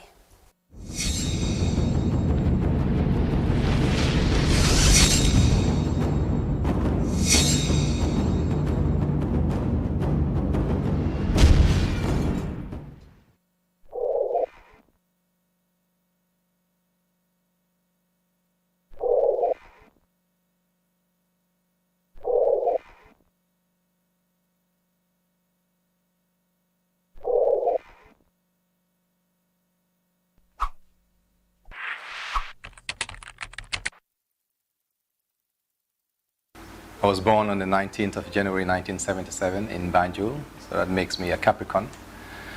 In my early years, I went to nursery school in Latrikunda Sabiji, also joined Latrikunda Sabiji Primary School. One of the memories that's stuck in my mind since then is that during that time, my school was like an unfinished building. There was no doors fixed, there was no windows fixed. The reason why I remember it so well is that my grandfather, who raised me up, unlike many parents who would fix a lighter table and a chair for the children to be able to carry it home, my grandfather went and picked the heaviest wood and eventually became the heaviest table and chair for me to carry.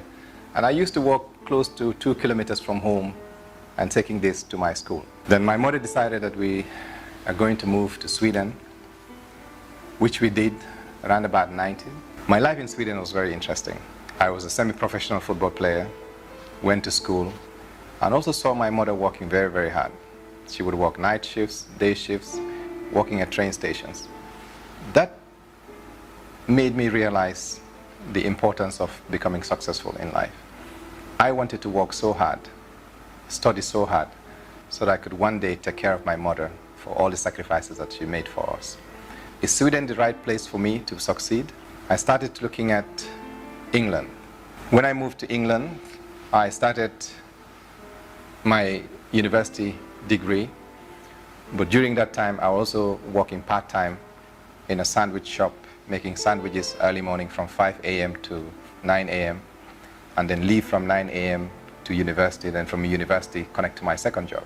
When I graduated from Regents Business School, I was lucky to enroll in a graduate trainee scheme. A graduate trainee scheme is one of those that a company will take you on and train you, fast track you to become a junior manager for a period of 12 months. It was successful. I joined a company called ASLIP.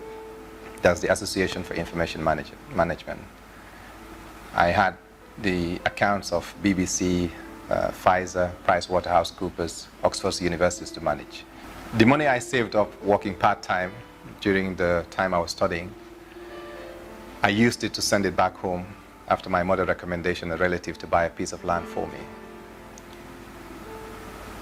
I don't need to continue with the story. Like many other people back then, came home to the Gambia on holidays and realized that my hard-earned money was lost. I was angry, frustrated, and totally disappointed. This would have now become very important later on in my life. I regrouped, went back to UK, and got extra motivated to work harder. I worked, saved up some more money, bought another piece of land, and built that house. When the house was ready,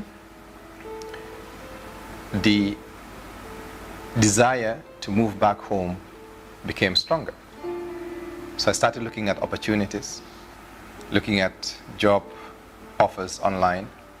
But the company that stuck in my mind was Access Bank. After working at Access Bank for close to 6 months, the house that I built whilst I was in the UK, which I've moved into, was having water issues. I was then put in contact with an Indian company who dig boreholes. We got into a conversation, and during that conversation, they mentioned that they were about to build 200 houses on the opposite side of my house.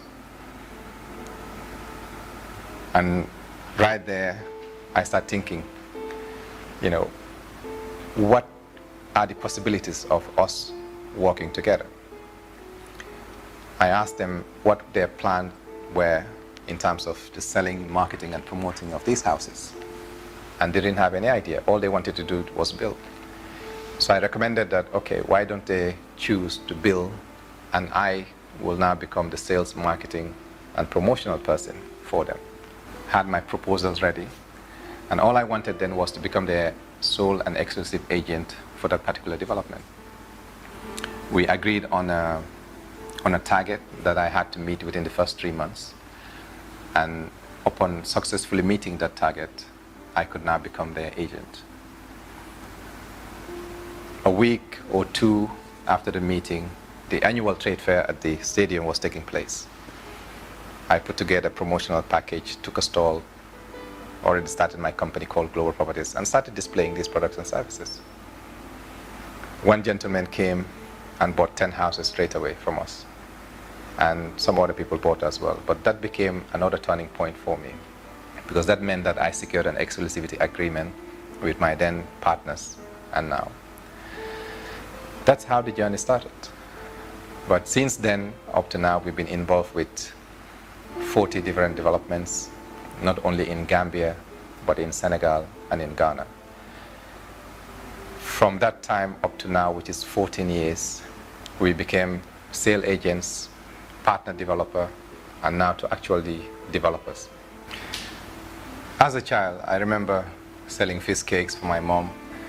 From there, my first job in Sweden became to work in a factory, just packing glasses. Fast forward, went to England, working at a restaurant, sandwich shop. Then started a small company in the UK called UK Gambians, to coming back home and then starting Global Properties. Never heard or seen a baby being born and they say she's a lawyer or he's a doctor or anything like that. No matter where you're born, where you're from, what your experience is, good or bad, it is possible to succeed in life. And if I can do it, so can you.